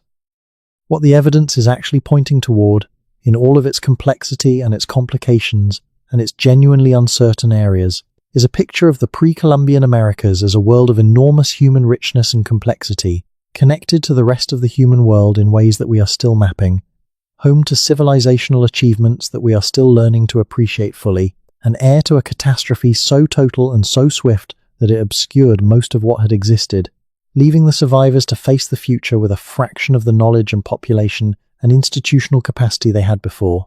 That world deserves to be known. The people who built it deserve to be recognized. The knowledge they accumulated deserves to be respected, and the story of what happened to them deserves to be told honestly, without the minimizations and the convenient fictions and the misdirections that have characterized so much of the public account. It is being told, slowly, imperfectly, with all the complications that honesty requires, but told. And as the telling becomes more complete, as the evidence accumulates and the interpretations deepen, and the connections between archaeological fact and oral tradition and genetic history and ecological analysis become clearer, what emerges is not a simple story and not a comfortable one, but a true one, or something closer to true than what came before. And that is what this whole project is about, getting closer to what was actually here, getting closer to who these people actually were, getting closer to the actual scale and sophistication of what they built and what they knew and what they lost. The earthworks are still there. Monk's Mound still rises 100 feet above the Illinois plain. The Serpent Mound still coils across the Ohio landscape. The geometric enclosures at Newark still hold their precise circles and octagons against the encroachment of the modern world, or at least the parts of them that have not been destroyed by development hold them. The Great North Road of Chaco still runs its 30 miles through the New Mexico desert, visible to LiDAR even where it is invisible to the eye. They are waiting to be fully understood. They are waiting for the kind of sustained, serious, properly resourced attention that would allow the questions they raise to be answered as completely as the evidence allows. They are waiting for a culture that is willing to engage with what they represent honestly, without the minimization and without the wild speculation, but with a combination of scientific rigor and genuine intellectual openness that the evidence deserves.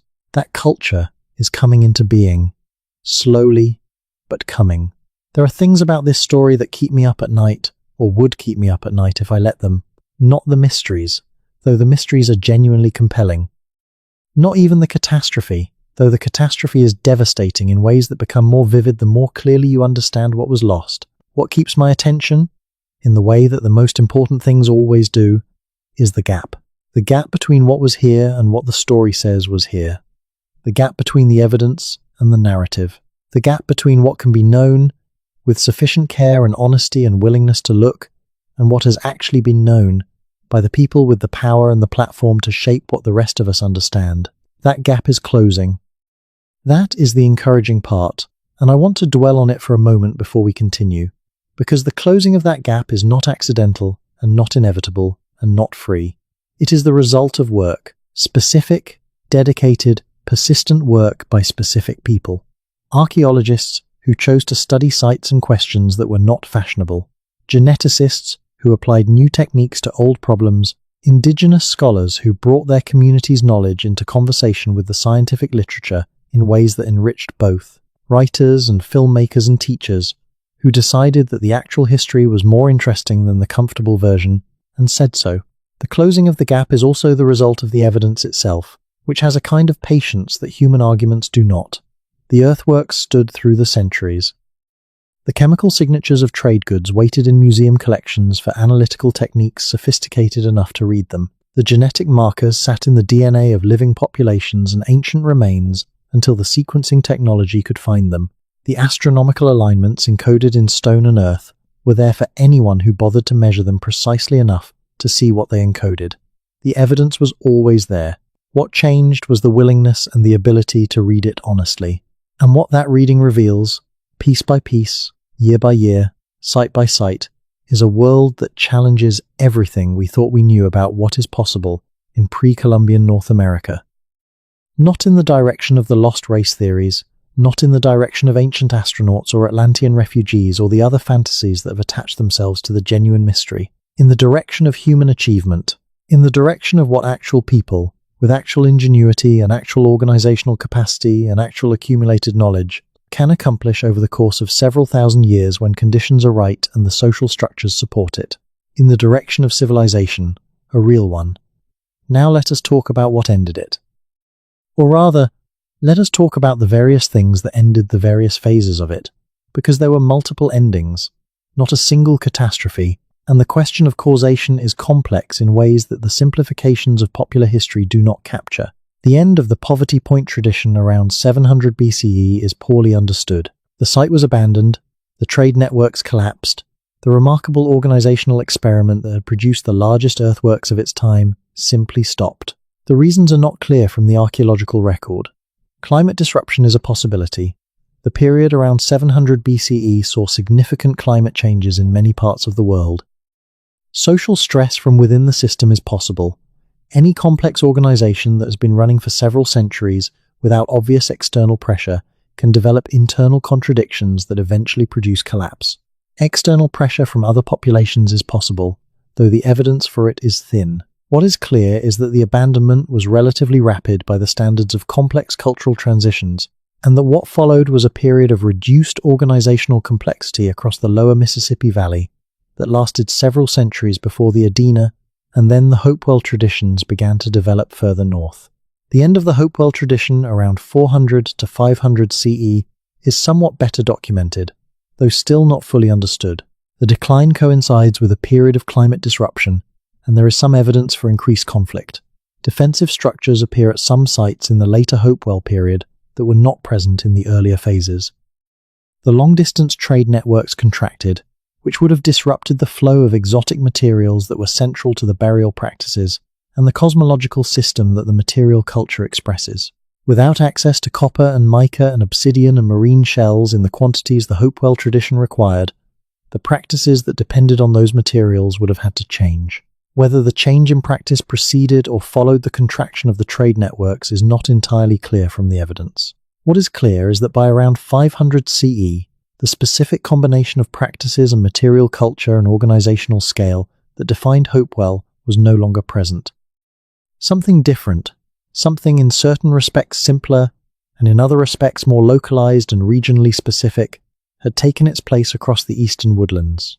The relationship between that post-Hopewell period and the subsequent rise of the Mississippian tradition, culminating in Cahokia, is one of the interesting puzzles of Eastern North American prehistory. There are connections, continuities of practice, and belief and material culture that suggest a genuine historical thread connecting the traditions across the gap.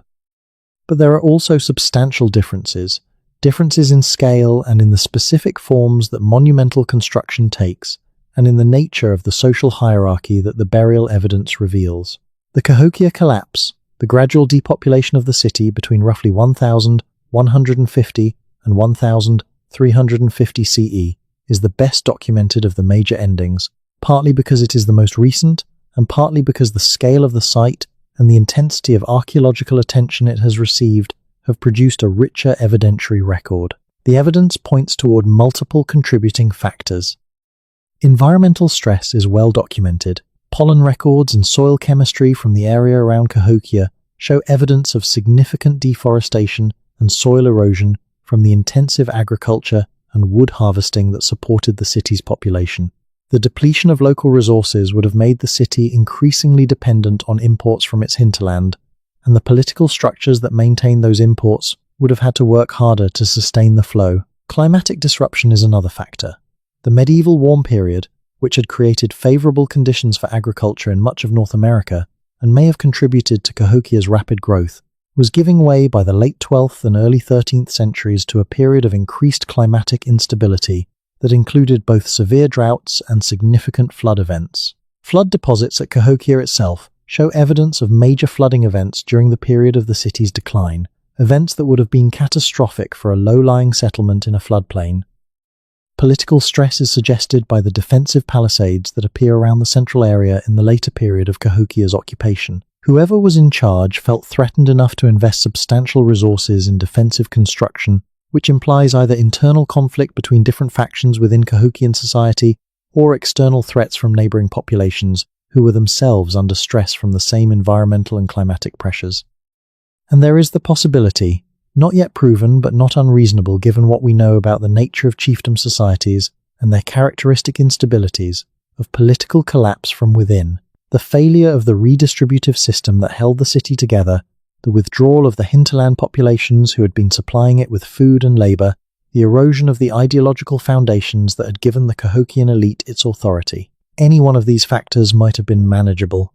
The combination, playing out over 2 or 3 generations, was not.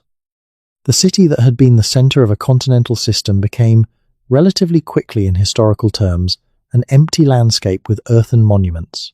What happened to the people is one of the questions that the archaeological record has not fully answered. The population that Cahokia supported at its peak, estimated at tens of thousands in the central area and perhaps 100,000 in the surrounding region, did not simply disappear. It dispersed, moved to smaller sites across the region, maintained elements of the Mississippian cultural tradition in reduced and modified forms, continued to build platform mounds and practice some version of the cosmological and political systems that Cahokia had developed. But the specific organizational capacity that had built Cahokia and maintained it as a functioning urban center for several centuries was not reconstituted. The city remained empty, the mounds remained standing, the knowledge that had produced them became, over the following centuries of dispersal and demographic collapse and European contact, fragmented, attenuated, and partially lost. The catastrophe of European contact, beginning with the initial disease exposure in the late 15th and early 16th centuries, and accelerating through the subsequent centuries of colonization, completed a process that was already underway. Populations that had been declining from environmental stress and political disruption were hit with epidemics that reduced them by 90% in a century or less. Knowledge that had been maintained in specialist traditions was disrupted by the deaths of the specialists. Political structures that had survived the Cahokian collapse in reduced form were further disrupted by the pressures of European contact, the slave raids, the trade disruptions, the deliberate programs of cultural destruction that characterized much of the colonial project. What survived is remarkable, given the scale of what happened. The languages, many of them. The ceremonies, adapted and sometimes hidden but surviving. The knowledge of plants and water and seasonal cycles and ecological relationships, preserved in practices that continued even when the explanations that surrounded them were suppressed. The stories, transformed by the pressures of survival but retaining threads of historical memory that connect the present to the pre-contact past. And the earthworks, still standing, mostly, still there, still encoding in their forms and their alignments and their spatial relationships, the astronomical knowledge and the cosmological beliefs and the organizational achievements of the people who built them, waiting to be read.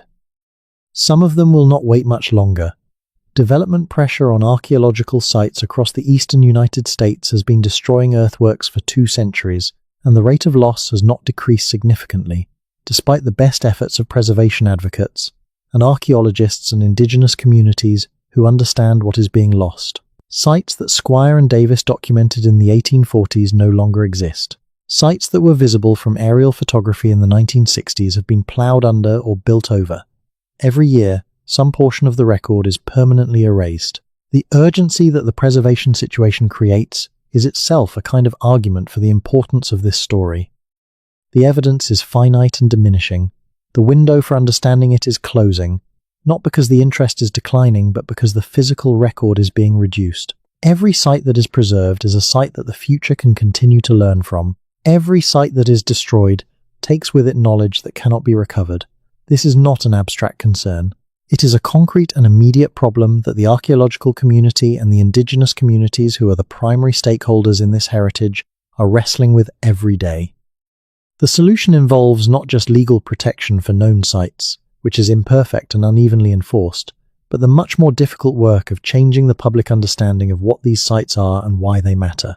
Because ultimately, the protection of the earthworks depends on a public that understands their significance, and a public that has been told, for 2 centuries, that pre-Columbian North America contained nothing worth protecting except some primitive tools and some bones, is not well equipped to make the decisions that preservation requires.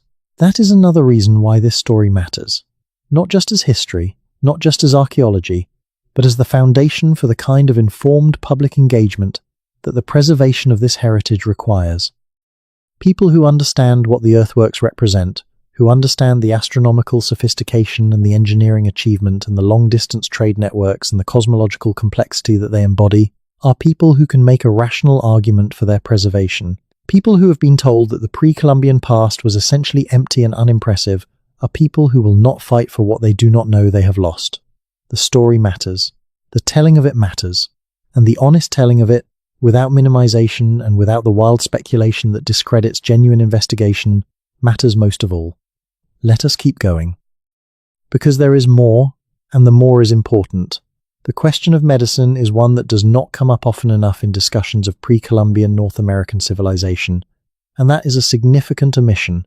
Because the medical knowledge accumulated by the peoples of pre-Columbian North America represents one of the most extraordinary intellectual achievements in the tradition, and its fate in the aftermath of European contact is one of the most significant losses in the history of human knowledge.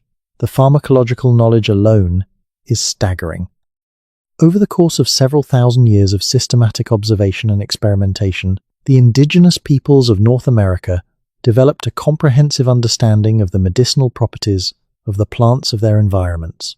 Not folk remedies in the dismissive sense that term sometimes carries, but specific, reproducible, effective treatments for specific conditions, developed through the kind of careful observation and testing that constitutes genuine pharmacological research even if it does not look like a modern clinical trial. The active compounds in willow bark that reduce fever and relieve pain are the same compounds that form the basis of aspirin.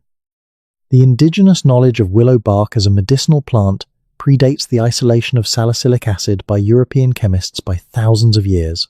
The knowledge of the medicinal properties of echinacea, now one of the most widely used herbal supplements in the world, came from indigenous North American traditions that had identified its immune-stimulating properties through long experience.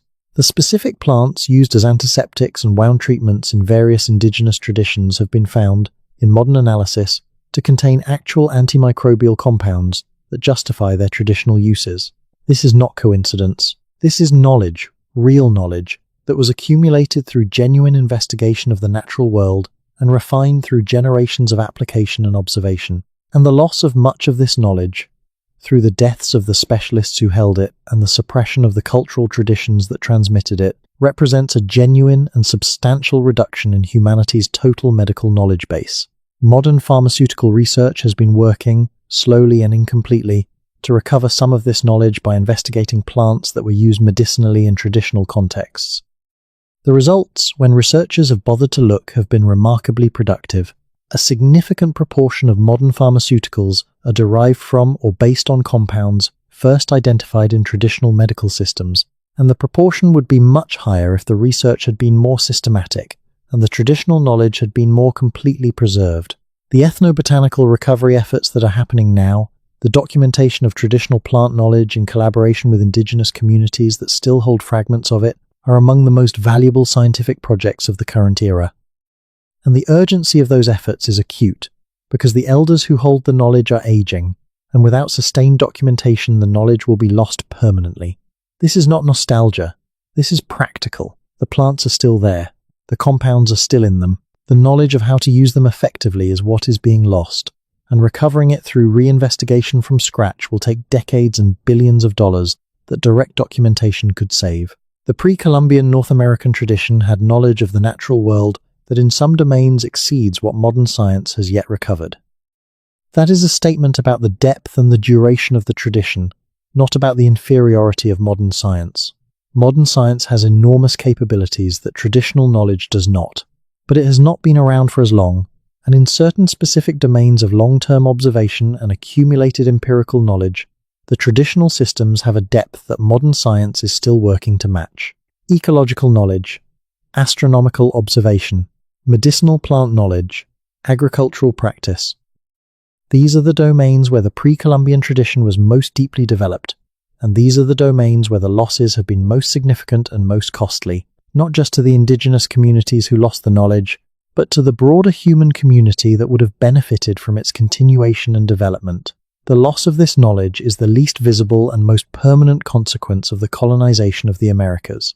Populations can recover from demographic catastrophe, given enough time and given conditions that support recovery. Cultures can rebuild, adapt, find new forms while maintaining connections to the past. Languages can be revitalized from documentation and community effort, but knowledge that was held entirely in living minds and transmitted entirely through personal apprenticeship, knowledge that left no written record and no physical artifact, is simply gone when the people who held it die without passing it on. Some of it was passed on, not enough, but some.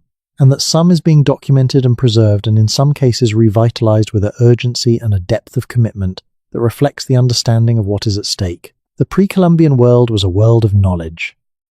The earthworks encode astronomical knowledge, the trade networks encode geographic and social knowledge, the agricultural practices encode ecological knowledge, the ceramic traditions encode material knowledge, the oral traditions encode historical and cosmological knowledge. This was a knowledge-rich civilization, organized in ways that looked different from the knowledge systems of literate old-world civilizations, but that were no less real and no less valuable. That knowledge was not lost entirely, but the portion of it that was lost in the catastrophe of colonization, represents one of the great intellectual tragedies of human history. Let us come back to the fear. Let us sit with it a little longer, because it is important, and because it has not been fully explained. The fear the early colonists felt when they encountered the earthworks of North America was not just the fear of the unknown.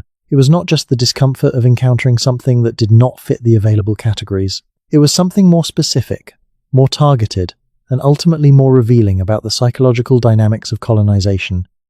When Thomas Jefferson directed the first systematic archaeological investigation of a burial mound in Virginia in the 1780s, he was doing something genuinely unusual for his time, applying the methods of empirical investigation to a site that most of his contemporaries treated as something to be explained away rather than understood. His excavation, described in his Notes on the State of Virginia, is considered by many archaeologists to be the first scientifically conducted archaeological investigation in American history. Jefferson was genuinely curious. He wanted to know who had built the mound and when, and he approached the question with the empirical rigor that his scientific commitments required. What he found was evidence for multiple burials at different levels, suggesting that the mound had been used over an extended period, not built for a single individual. He found no evidence for the kind of elaborate grave goods that later excavations of Hopewell and Mississippian sites would reveal, but the careful layering of burials was clear, and he interpreted it correctly as evidence for deliberate, repeated use of the mound for mortuary purposes over time. Jefferson's investigation was exceptional for its honesty and its rigor, but his broader conclusions about the mounds and their builders were shaped by the intellectual framework of his time, a framework that had difficulty allowing for the possibility that the people living near the mounds in his day were the descendants of the people who had built them. The mound builder myth, which Jefferson did not explicitly endorse but also did not effectively challenge, was already establishing itself as the default explanation for the impressive earthworks, precisely because the alternative, acknowledging that the indigenous peoples of North America had built them, complicated the narrative that colonization required. That narrative needed the land to have been effectively empty, or inhabited only by people too primitive to have any real claim to it. The earthworks complicated that narrative. The more impressive the earthworks, the more they complicated it. And the mound builder myth solved the complication by simply removing the earthworks from the relevant history. They were built by someone else, someone who was gone, someone whose disappearance was the responsibility of the actual inhabitants, and not of the Europeans who were now taking the land. This is the political logic of the myth, and it is nakedly transparent once you see it. The mound builder myth did not arise from honest puzzlement about the origins of the earthworks. It arose from the political need to separate the earthworks from the living people who were their actual descendants. The puzzlement was constructed after the fact to justify a conclusion that had been reached for political reasons. Jefferson himself, for all his intellectual honesty about the specific archaeological evidence, was deeply embedded in the political and economic system that required indigenous dispossession. He owned slaves. He benefited from a social order that depended on the denial of full humanity to specific categories of people. His intellectual life was complicated by his political life in ways that he never fully resolved. And the question of who built the mounds was one place where those complications were visible. The colonists' fear of the earthworks was also, I think, a form of guilt recognition. Not acknowledged guilt, not explicit guilt, but the discomfort of encountering evidence that contradicted the story they needed to believe about what they were doing. The earthworks said, people were here, people who built complex things, people who knew things worth knowing, people whose civilization had as much right to the land it shaped as any civilization anywhere. That was uncomfortable, that was frightening, that was something that needed to be managed. The management took the form of denial, of minimization, of the mound builder myth and its descendants. And it has been remarkably successful by the standards of historical denial. Most people in the United States today, more than 2 centuries after Jefferson's excavation, are substantially unaware of the scale and sophistication of the pre-Columbian civilizational tradition in their own backyard. The ignorance is maintained by a combination of factors that are themselves revealing. The curriculum decisions that keep pre-Columbian North American history at the margins of what is taught in schools, focusing instead on the period beginning with European contact. The framing of what comes before contact as prehistory, a term that technically just means before written records, but that, in practice, often carries the implication of before real history, before anything that really counts. The physical absence from most public spaces of the kind of monumental reminders of the pre-Columbian past that are present in other parts of the world, the standing pyramids of Egypt, the ruins of Rome, the great walls and temples of Asia. The earthworks of North America are genuinely impressive, but many of them have been destroyed and the ones that remain are not, for the most part, widely known or prominently presented in the public culture. Monk's Mound is accessible to the public and is a state historic site, but it is not the kind of iconic landmark that draws millions of visitors the way comparable ancient monuments do in other parts of the world. The Newark earthworks survive partially, but significant portions of the complex were built over in the 19th century for a golf course and a county fairground, and the remaining portions are not as prominent in the public consciousness as they would be if they were, say, in Europe. The physical marginalization of the earthworks mirrors the intellectual marginalization of the civilization that built them. Both reflect the same underlying dynamic, the political need to minimize the pre-Columbian past to avoid the implications that a full acknowledgement of it would have for the history of colonization. Those implications are not comfortable, but they are not as threatening as the minimization pretends. Acknowledging that the people who were displaced by colonization had built remarkable civilizations does not invalidate the existence or the achievements of the societies that displaced them. It does not require that anything be undone that cannot be undone. It does not demand the impossible. It demands only the honest engagement with historical fact that should be a minimum requirement of any civilized society's relationship to its own past. That engagement is happening, slowly and with resistance, but happening. The growing recognition of the sophistication of pre-Columbian North American civilization is part of a broader reckoning with the history of colonization that is still incomplete and still contested but unmistakably underway. It is happening in academic archaeology, in the growing collaboration between archaeologists and indigenous communities, in the public attention to indigenous heritage and knowledge, in the legal and political frameworks that are beginning to give indigenous communities more say in the management and interpretation of sites that are their ancestral heritage. It is happening in the growing recognition that the stories indigenous peoples tell about their own histories are not simply mythology to be decoded, but are historical accounts deserving of serious engagement. It is happening in the renewed interest in traditional ecological knowledge as a resource for contemporary land management challenges. It is happening in the museums that are rethinking how they present pre-Columbian collections and the stories those collections tell. It is happening in conversations like this one, in the growing public curiosity about the actual history of the Americas, a curiosity that is not satisfied by the comfortable minimizations of the past and that is finding, when it looks seriously at the evidence, a story much richer and more complex and more impressive than it expected. That is the most hopeful thing about this moment. The curiosity is there. The evidence is there. The tools to read the evidence are there and getting better every year. The communities that hold the living connections to the pre-Columbian traditions are there and are increasingly asserting their role as interpreters of a heritage that belongs to them. The story can be told honestly. It is being told, and the honest version, with all its complexity and all its tragedy and all its genuine achievement, is so much more interesting and so much more important than the version that replaced it that the replacement is increasingly hard to sustain. We are in the middle of a historical revision that has been building for decades and is now accelerating. The revision involves not just the specific facts of pre-Columbian North American history, but the broader framework within which that history is understood. The assumptions about what counts as civilization, what counts as knowledge, what counts as achievement, and whose story counts as history. Those assumptions are changing. They are changing because the evidence demands it, because the communities whose history is at stake are demanding it, and because the intellectual frameworks that minimized and distorted the record are increasingly exposed as inadequate to the evidence they were supposed to explain. The revision is not complete. It will not be complete for a long time, if ever, because history is never finished. There will always be new evidence, new analyses, new perspectives that add to and complicate and revise what was thought to be known. That is the nature of the enterprise. But the direction of the revision is clear. The pre-Columbian North American past is not the simple, thinly populated, organizationally primitive world that the minimizing narrative described. It is a complex, richly inhabited, organizationally sophisticated, astronomically and agriculturally and medically knowledgeable world that deserves the serious historical attention that the honest version of this story gives it. And that world is being recovered. Piece by piece, site by site, analysis by analysis, tradition by tradition. Being recovered and brought into the public, understanding where it belongs. Let me tell you about a specific moment in that recovery, because specific moments have a power that abstractions do not. In 1987, a developer in Newark, Ohio, was preparing to expand a golf course that had been built on portions of the Newark earthworks in the 1930s. The expansion would have destroyed additional portions of the ancient complex.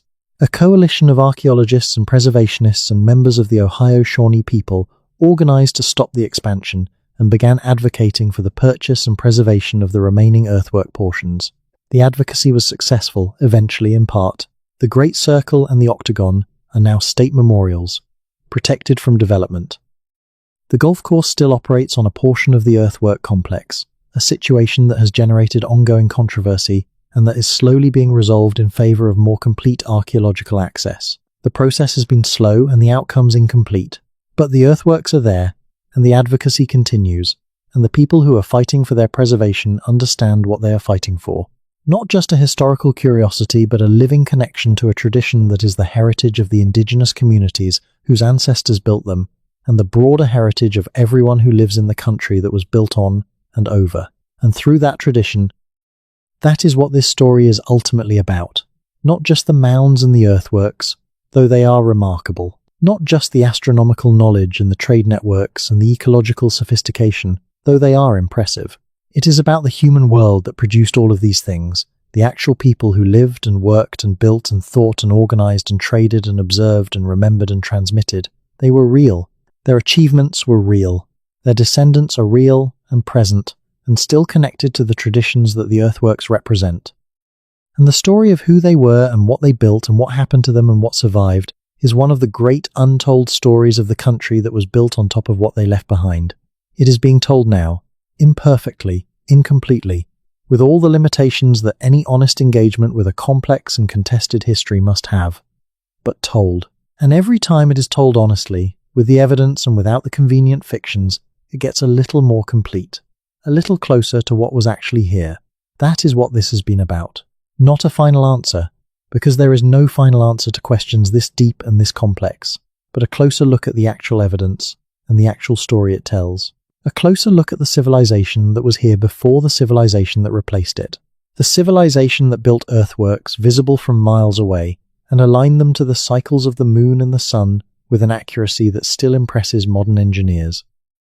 The civilization that traded copper and shells and obsidian across a continent and maintained those networks for centuries and encoded its cosmological beliefs in the materials and the forms and the spatial arrangements that the archaeological record preserves. The civilization that terrified the early colonists, not because it was threatening in any immediate physical sense, but because it was there. It was real. It was impressive. And its reality and its impressiveness made the story that colonization required, the story of empty land and primitive peoples, harder to tell. That story was told anyway, for 2 centuries. But the evidence of the civilization that was here before did not go away. It sat in the ground and in the soil chemistry, and in the astronomical alignments and in the oral traditions of the people who survived, and it waited. It is still waiting for the full acknowledgement it deserves. This is the beginning of that acknowledgement. There is a detail about the Great Hopewell Road that tends to stop people when they hear it for the first time. The road, or more precisely the trace of what researchers believe was a road, runs between the Newark earthworks and the Hopewell earthwork complexes near Chillicothe, Ohio, a distance of roughly 60 miles as the crow flies. The trace, visible in aerial photography and confirmed in segments by ground survey, is a broad, straight path through the landscape, bordered by low earthen walls, running with the kind of directness that does not happen by accident or by the gradual accumulation of foot traffic. 60 miles, connected, by a deliberately constructed path. The distance between the 2 sites is significant, because the Newark and Chillicothe complexes are the 2 largest and most elaborate Hopewell earthwork sites known. If they were connected by a road, that connection was almost certainly not incidental. It suggests relationship, coordination, perhaps governance, or at least regular formal contact between 2 centers that together dominated the Hopewell interaction sphere. The road has not been fully confirmed by excavation. It is, to be precise, a research hypothesis supported by evidence that is suggestive but not definitive. Some researchers accept it as established. Others are more cautious. The debate is a genuine scientific one, and honest engagement with it requires acknowledging the uncertainty. But the suggestive evidence is interesting enough to take seriously, and the hypothesis it supports, that the major Hopewell sites were connected by constructed pathways reflecting a level of political and economic organization that went beyond what scattered independent communities would require, fits with the broader picture of Hopewell that the other evidence supports. The Hopewell tradition was not a collection of independent local cultures that happened to share some stylistic elements.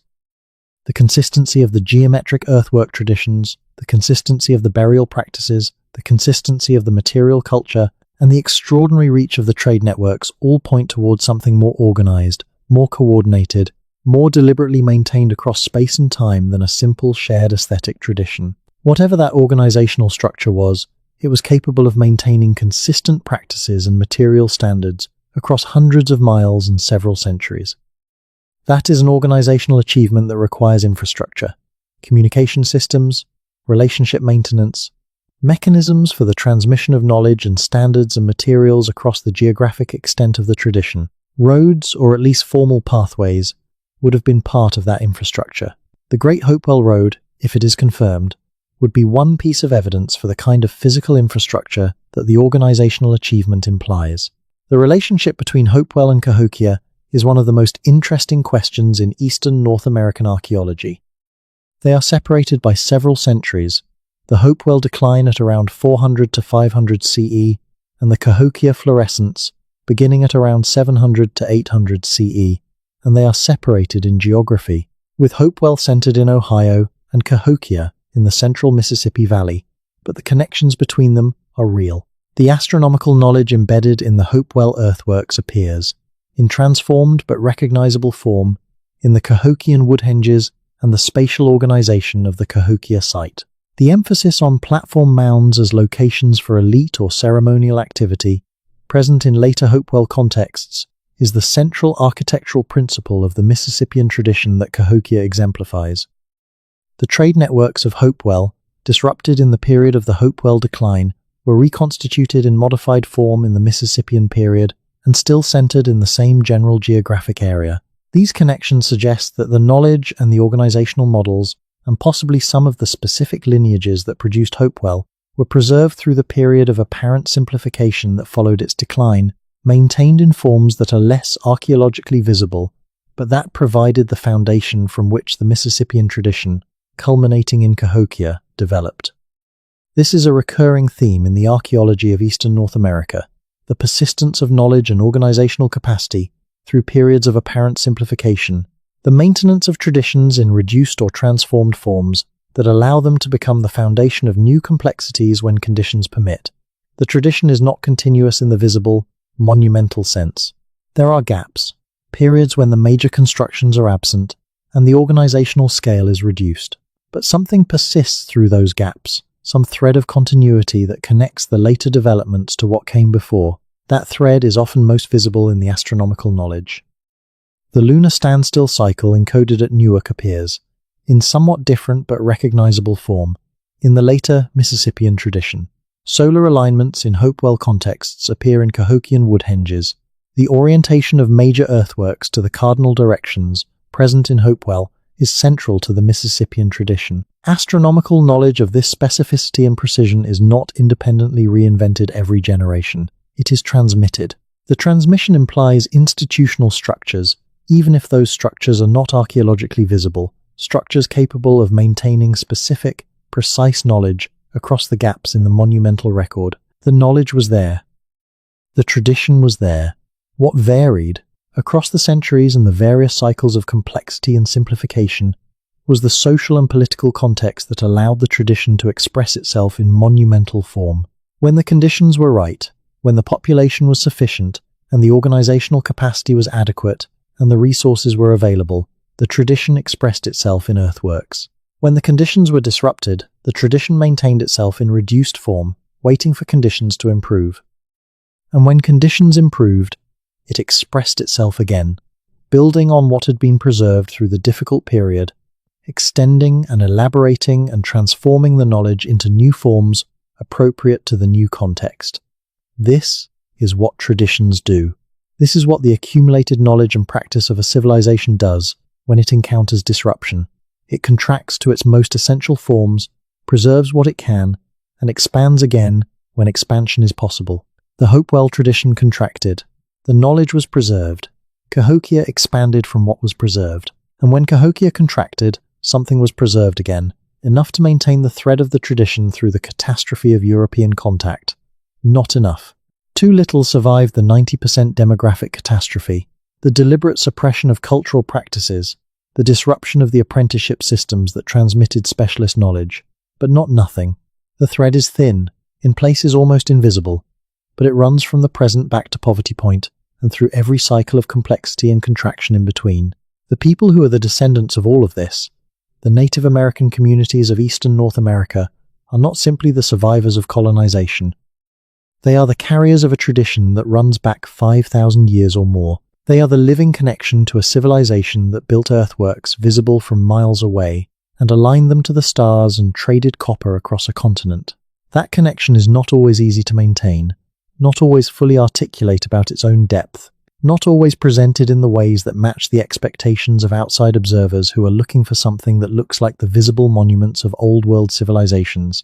But it is real.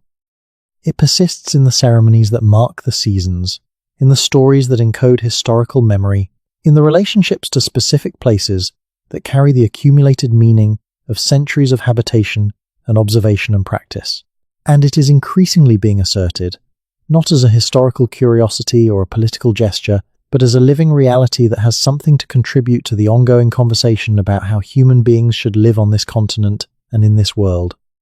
The pre-Columbian tradition of North America had answers to some of the most pressing questions of the contemporary moment: how to manage landscapes sustainably over long time periods, how to maintain human communities in ways that do not deplete the resources they depend on, how to integrate astronomical and ecological knowledge into the practical systems of daily life in ways that maintain the connections between human culture and the natural world. Those answers are not simple, and they are not directly applicable to contemporary conditions without substantial translation. The world has changed too much for simple imitation to work. But the principles underlying the answers, the attention to long-term sustainability, the integration of ecological knowledge into decision-making, the recognition that human communities exist within and depend on natural systems rather than standing apart from and above them, those principles are as relevant as they have ever been. More relevant, perhaps, because the consequences of ignoring them are becoming increasingly visible, increasingly urgent, increasingly impossible to manage through the kind of short-term technological fixes that the modern tradition has relied on. The pre-Columbian North American tradition does not have all the answers. No tradition does. But it has been asking the right questions for a very long time, and the asking itself is instructive. The questions about how to live sustainably in this specific landscape, with its specific cycles and its specific resources and its specific vulnerabilities, were being asked and partially answered by the people who lived here for thousands of years before the current regime of land use began. The partial answers that were developed over those thousands of years of observation and practice represent a body of knowledge that the current regime of land use has barely begun to draw on. That is a loss that can be partially recovered if the will and the resources and the respect for the tradition that holds the knowledge are brought to bear in time. But recovery requires recognition, and recognition begins with the honest telling of the story of what was here, and what was built, and what was known, and what was lost. That is what this has been. There is something I want to come back to before we move toward the end of this particular telling, and it is the question of the stars. Because the astronomical knowledge of pre-Columbian North America is not just impressive as an engineering achievement. It is revealing as a window into a way of understanding the relationship between human beings and the cosmos that is genuinely different from the modern scientific framework, different in ways that are interesting and worth thinking about. The people who built the Newark earthworks and encoded the lunar standstill cycle in their geometry were not simply measuring the sky for practical reasons, though there were practical reasons for astronomical knowledge. They were engaging with the sky as a living system, as a set of beings and relationships with which human beings were in ongoing relationship, not simply as a mechanical backdrop to human activity. This is the animist worldview that we discussed briefly earlier. The understanding of the natural world is composed of persons and relationships rather than objects and forces, and it shaped the astronomical observation and the earthwork construction in ways that are visible in the archaeological record, even when the specific beliefs that animated them are not. The orientation of earthworks to celestial events was not simply a matter of practical timekeeping, though that was part of it. It was a matter of alignment, of placing human constructions in appropriate relationship to the larger cosmic order that gave them meaning. The earthworks were not just buildings. They were statements of relationship, declarations that the community that built them understood its place in the larger pattern of existence, and was choosing to make that understanding visible in the landscape. This is a different relationship to the cosmos than the one that modern science embodies. Not necessarily wrong, not necessarily right. Different, in ways that reflect different assumptions about what the cosmos is and what human beings are and what the relationship between them should be. The modern scientific framework understands the cosmos as a set of physical processes governed by natural laws that operate without regard to human presence or human meaning. Human beings are part of the cosmos, but not in any privileged relationship to it. We are one species among many, living on one planet among billions, in one galaxy among hundreds of billions. The cosmos does not care about us. The animist framework that produced the earthworks understood the cosmos differently, as a web of relationships in which human beings participate, in which the movements of celestial bodies are not indifferent processes, but expressions of living relationships that human beings can observe and respond to and align themselves with. The cosmos, in this framework, is not indifferent. It is aware, in some sense, of what happens within it, and human beings have responsibilities within that awareness. Neither of these frameworks is provable in the way that specific empirical claims about the world are provable. Both are frameworks for making sense of existence, ways of organizing experience and knowledge and behavior in response to the fundamental facts of being alive and conscious in a universe whose ultimate nature is not fully transparent to any of us. The animist framework produced the earthworks. It produced the astronomical knowledge encoded in them. It produced the trade networks through which sacred materials moved, and the ceremonies that gave those materials their meaning, and the oral traditions that preserved the cosmological understanding that connected all of it together. The modern scientific framework has produced extraordinary things too, including the analytical tools that allow us to read what the earthworks were saying, but it has not produced the specific kind of long-term, integrated, attentive relationship to the natural world that the pre-Columbian tradition embodied at its best. The relationship that maintained the eastern forests and managed the Great Plains grasslands and preserved the specific ecological communities that the continent supported for thousands of years. That is not a criticism of modern science. Modern science is not designed to produce that kind of relationship. It is designed to produce knowledge of a specific kind, and it does that extraordinarily well.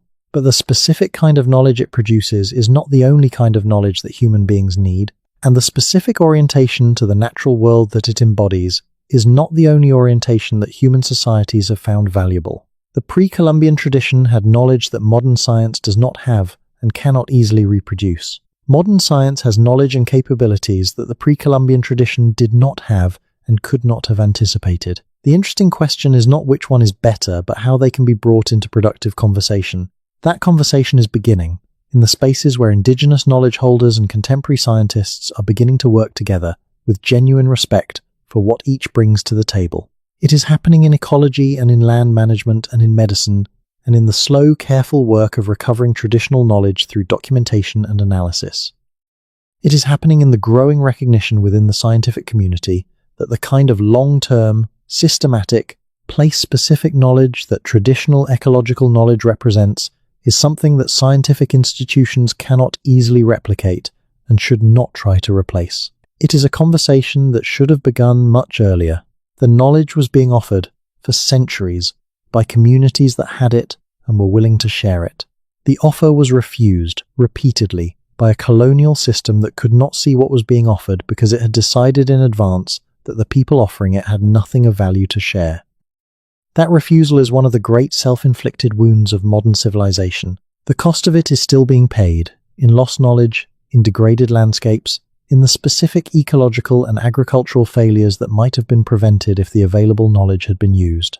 The cost can be partially reduced, going forward, if the conversation that should have happened earlier is allowed to happen now. But it requires the kind of genuine respect and genuine openness that the colonial system denied, and that the recovery of the honest history of pre-Columbian North America makes both necessary and possible. That is why this story matters, not just as history, as the foundation for a different kind of relationship to the past and to the knowledge it contains, a relationship based on honest acknowledgement of what was here and what was achieved and what was lost and what survived. A relationship that makes possible the kind of conversation that might help us learn what we need to learn. We need to learn from the people who lived sustainably on this continent for thousands of years. We need to learn from the knowledge they accumulated and the practices they developed, and the understanding they achieved through long observation and careful attention. We need to approach that learning with the humility that honest acknowledgement of the tradition's depth and sophistication requires, and we need to start by getting the history right, by acknowledging what was here, by telling the story honestly, in full, without the minimizations and the convenient fictions that have characterized so much of the public account. This has been an attempt to do that. It has been incomplete, as any attempt to tell such a complex story must be. There are sites we have not discussed and dimensions we have not explored, and specific traditions we have not given the attention they deserve. The full story would take much longer than this to tell, and even then it would be incomplete, because new evidence is being generated constantly, and our understanding is always partial. But this is a beginning. A closer look at the actual evidence and the actual story it tells. A closer engagement with the civilization that was here before the civilization that replaced it, and with the people who are the living connection to that tradition. They were remarkable people. What they built was remarkable. What they knew was remarkable. And the story of what happened to them and what survived deserves to be told with the honesty and the seriousness that remarkable things deserve.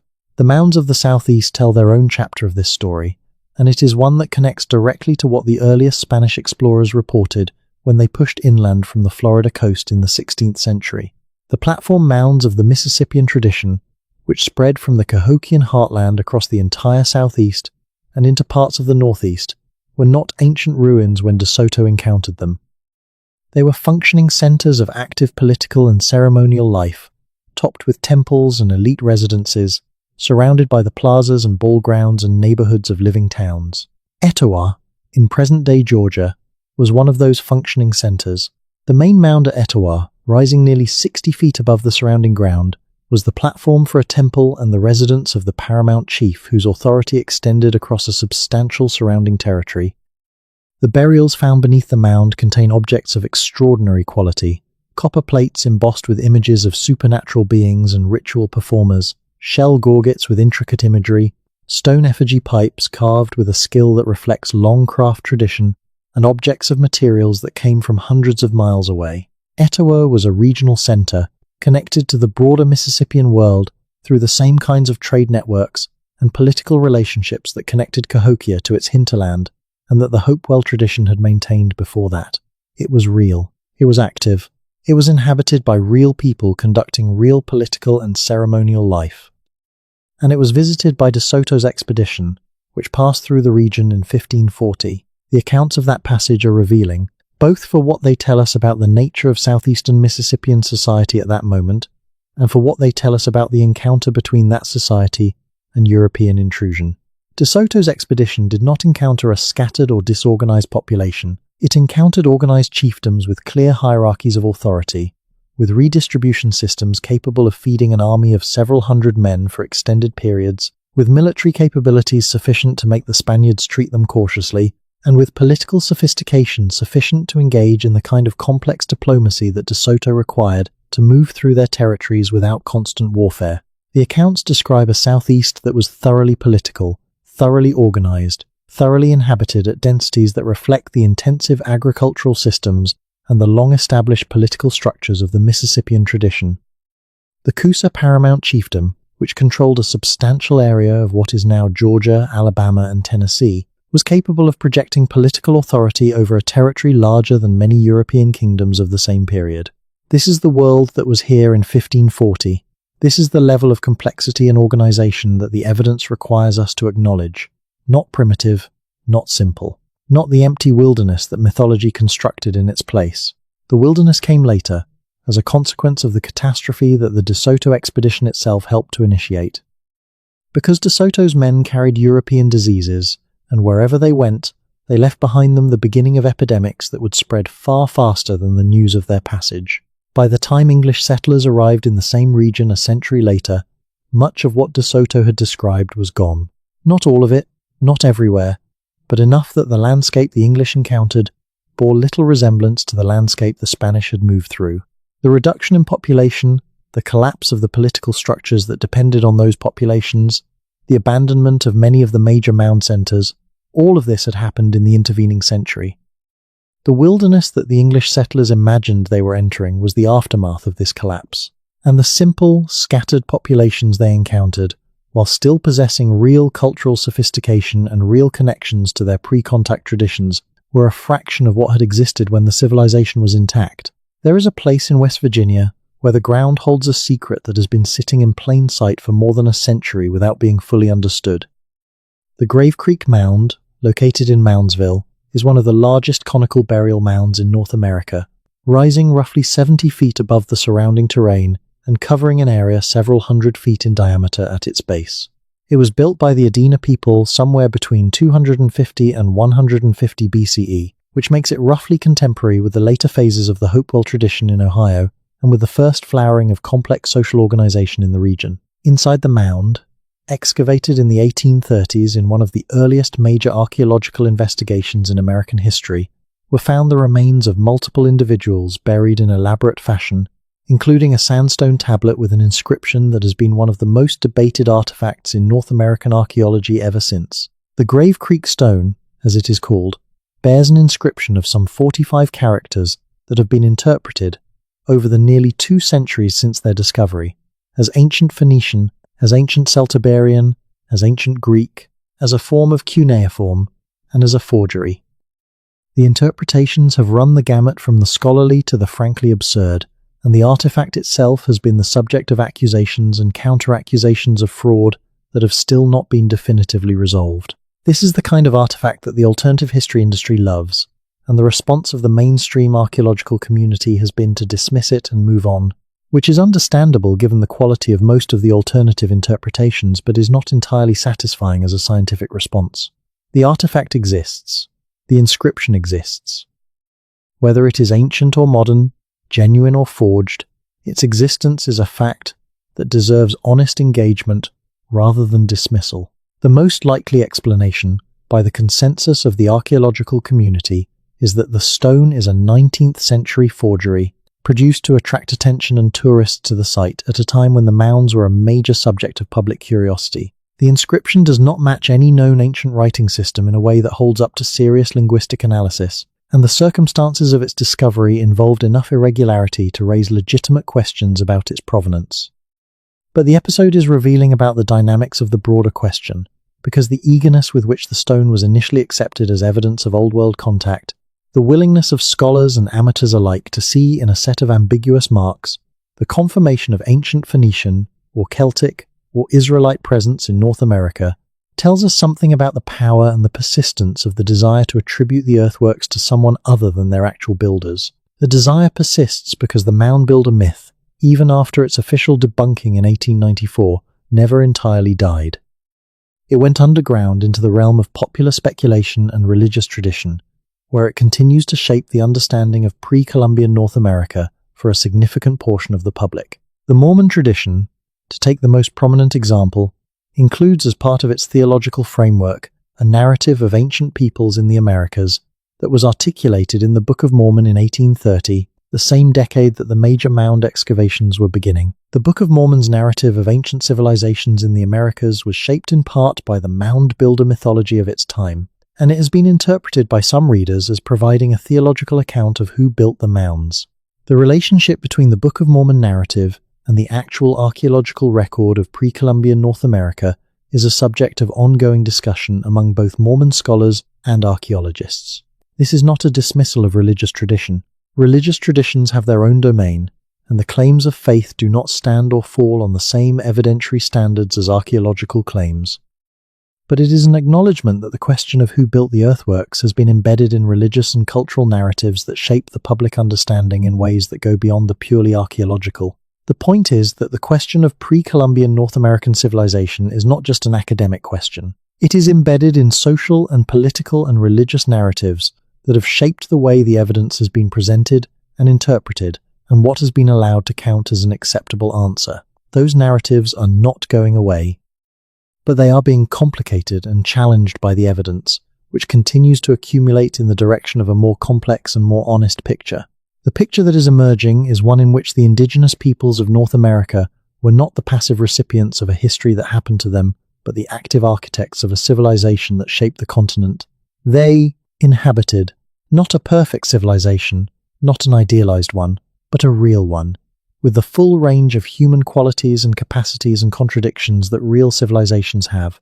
They built things that were impressive by any standard. They knew things that were sophisticated by any measure.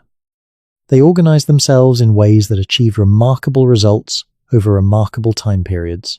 And they did all of this on a continent that was not, as the myth of the empty land requires, a blank slate waiting for civilization to be imposed on it from outside. It was a working civilization, developing on its own terms, achieving on its own terms, and deserving of recognition on its own terms.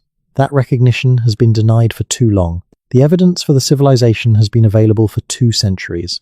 The archaeological investigations have been conducted, the genetic analyses have been performed, the oral traditions have been recorded. The land management knowledge has been documented. All of the ingredients for a comprehensive and honest account of pre-Columbian North American civilization have been available, in increasing completeness, for a very long time. What has been missing is not the evidence. What has been missing is the will to engage with it honestly, and the framework within which that honest engagement is possible. That framework is changing. The will is growing. The engagement is happening. Let us keep going. Let us keep following the evidence where it leads, with the honesty and the humility and the genuine curiosity that the evidence deserves. Because there is more to tell. There always is. The Great Serpent Mound is not the only effigy mound in North America. The Midwest is home to dozens of them. Animals rendered in earth at a scale that can only be fully appreciated from above. In the tradition that flourished, particularly in Wisconsin and Iowa, during the late woodland period between roughly 700 and 1000 CE. Panthers and bears and birds and water spirits and human figures rendered in earth, sometimes in groups that seem to tell a story that we can only partially read. These effigy mounds are not primarily burial mounds. Many of them contain no human remains, or only token deposits at specific locations. They were built for reasons that the archaeology alone cannot fully explain, and the oral traditions that might explain them are, in many cases, not sufficiently documented or are held within communities that have not chosen to make them fully public. This is an important point that sometimes gets lost in the general account.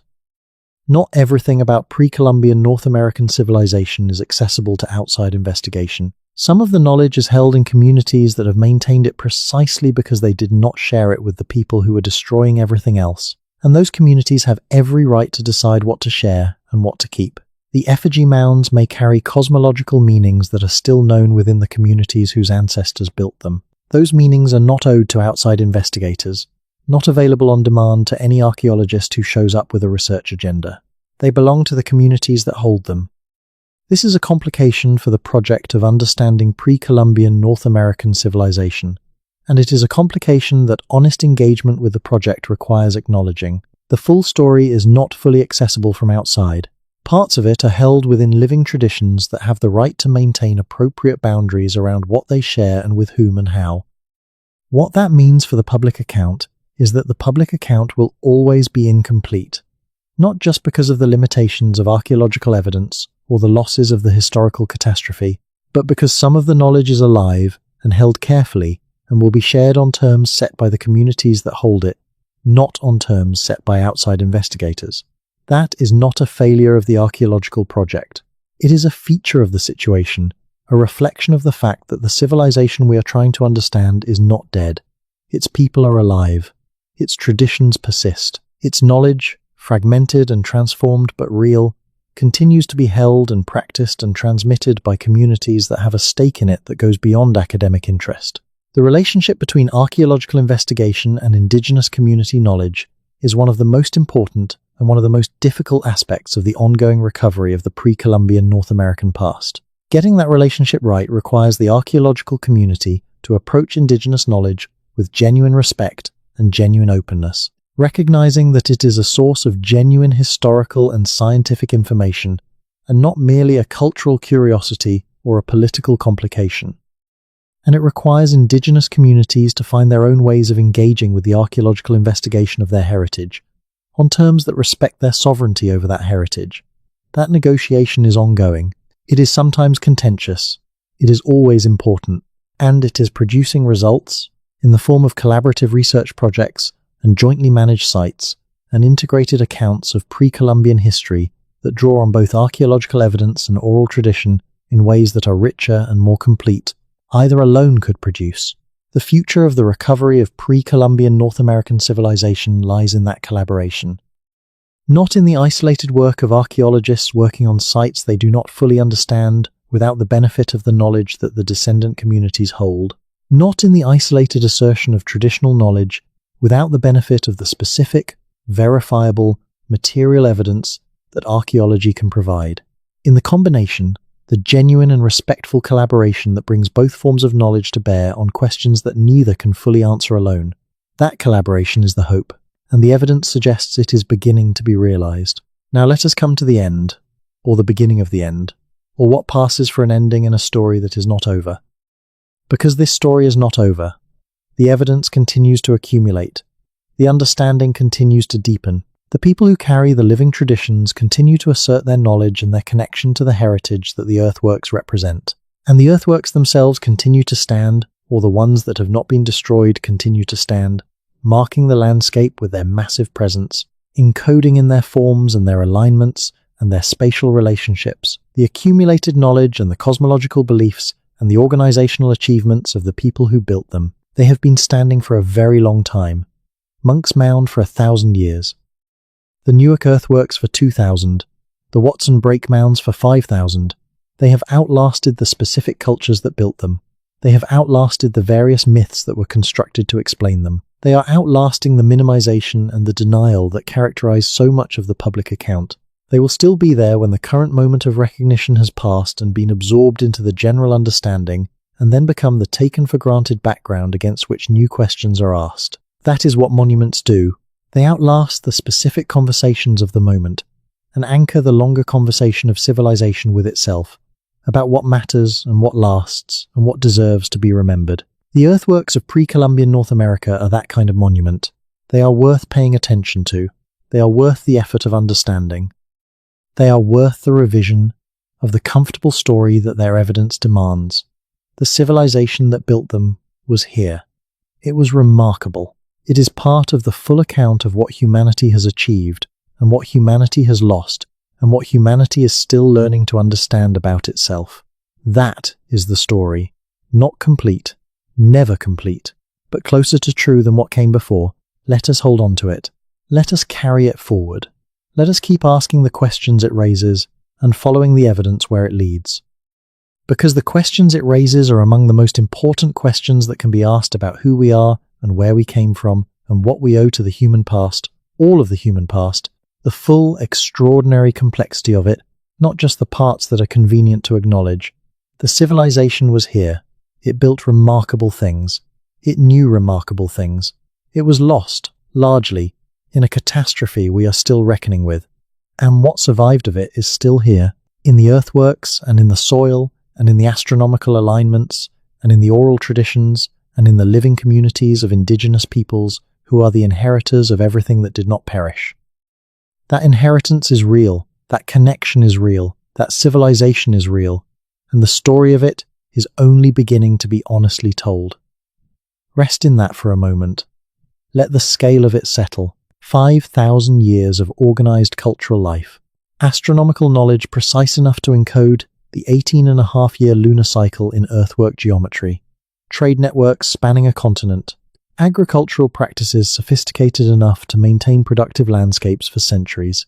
Medical knowledge specific enough to identify the compounds we now call aspirin and use them effectively. Ecological knowledge detailed enough to manage forests and grasslands and water systems in ways that maintained their productivity across generations. And then the catastrophe, the 90% collapse, the loss of the specialists and the institutional structures that maintain the knowledge, the suppression of the practices and the traditions that survived the demographic collapse. The construction, over the ruins, of a narrative that said there had been nothing here worth noting. That narrative is failing.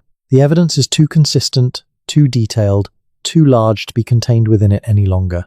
The story that the evidence tells is getting out, reaching the people who need to hear it, changing the understanding that shapes the decisions that matter. This is one small part of that process. One telling, in the dark, to whoever is listening. If you are listening, thank you. If you have stayed with this story through all the complexity and all the detail and all the places where it gets uncomfortable or difficult, then you understand something about the pre-Columbian North American past that most people do not yet understand. That understanding matters. It changes things, subtly but really, to know what was here, to understand the scale of the achievement and the scale of the loss, to recognize in the earthworks not the work of a lost race or the products of ancient aliens, but the expression of human ingenuity and human organization and human aspiration operating over thousands of years in specific places with specific knowledge and specific beliefs about what mattered. They mattered. Their civilization mattered. Their knowledge mattered. And their story, the full, honest version of it, matters to the ongoing project of understanding what human beings have been and can be and should aspire to be. Keep listening. Keep asking. Keep following the evidence. The story is not over. It is barely beginning to be told. And now, as the weight of all of this begins to settle, as the images of earthworks and copper and lunar alignments and abandoned cities begin to soften at the edges, I want to spend the last of this time not on more facts or more analysis, but on something simpler. On the feeling of standing at the base of Monk's Mound on a quiet evening in autumn, when the light is coming from the west and the long shadows stretch across the floodplain and the air carries the smell of the river, and knowing what you are standing at the base of, not just a hill, not just an interesting archaeological feature, 100 feet of human intention, shaped from the earth by millions of individual acts of labor, organized across generations by a civilization that understood itself to be part of something larger than any individual life.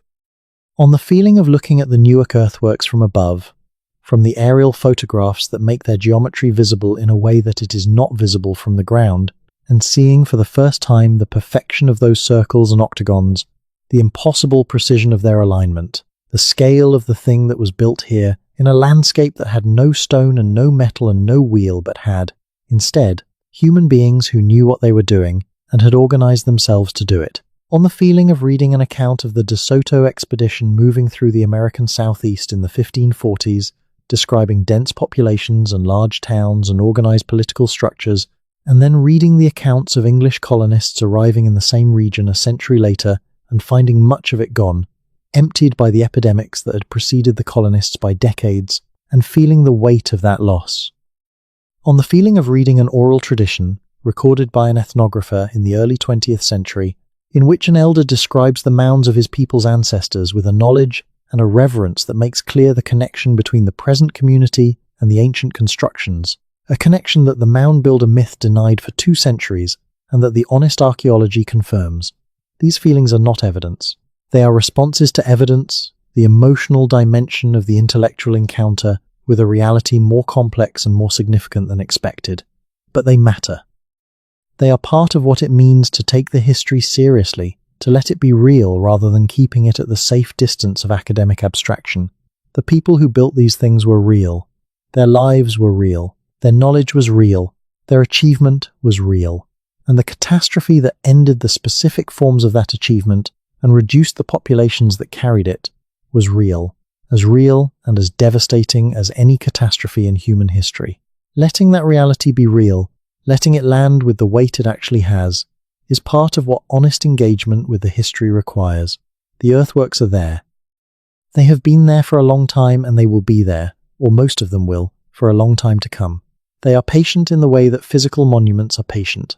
They do not need our recognition to exist, but our recognition changes what they are for us, makes them available as the kind of evidence and the kind of inspiration that they actually are, rather than the kind of curiosity or embarrassment that they have been treated as for too long. The civilization was here. It is worth knowing. It is worth telling. Tonight, lying in the dark, wherever you are in the world, you know a little more of it than you did before. That is not nothing. That is, in the only way that matters, a continuation of the tradition of telling that has kept human knowledge alive across all the catastrophes and all the silences and all the distances that separate the present from the past. The tradition continues. The story is still being told. The earthworks still stand. Rest now. Dream of those ancient alignments between earth and stars. Dream of copper moving across a continent in the hands of people who knew what it meant and where it was going. Dream of cities rising from the Mississippi floodplain when European civilization was still, in some respects, finding its feet. The world that was here was remarkable, and the world that is here, the one that exists in the spaces where honest engagement with that past is happening, is beginning, slowly, to know it. Good night, and thank you for listening.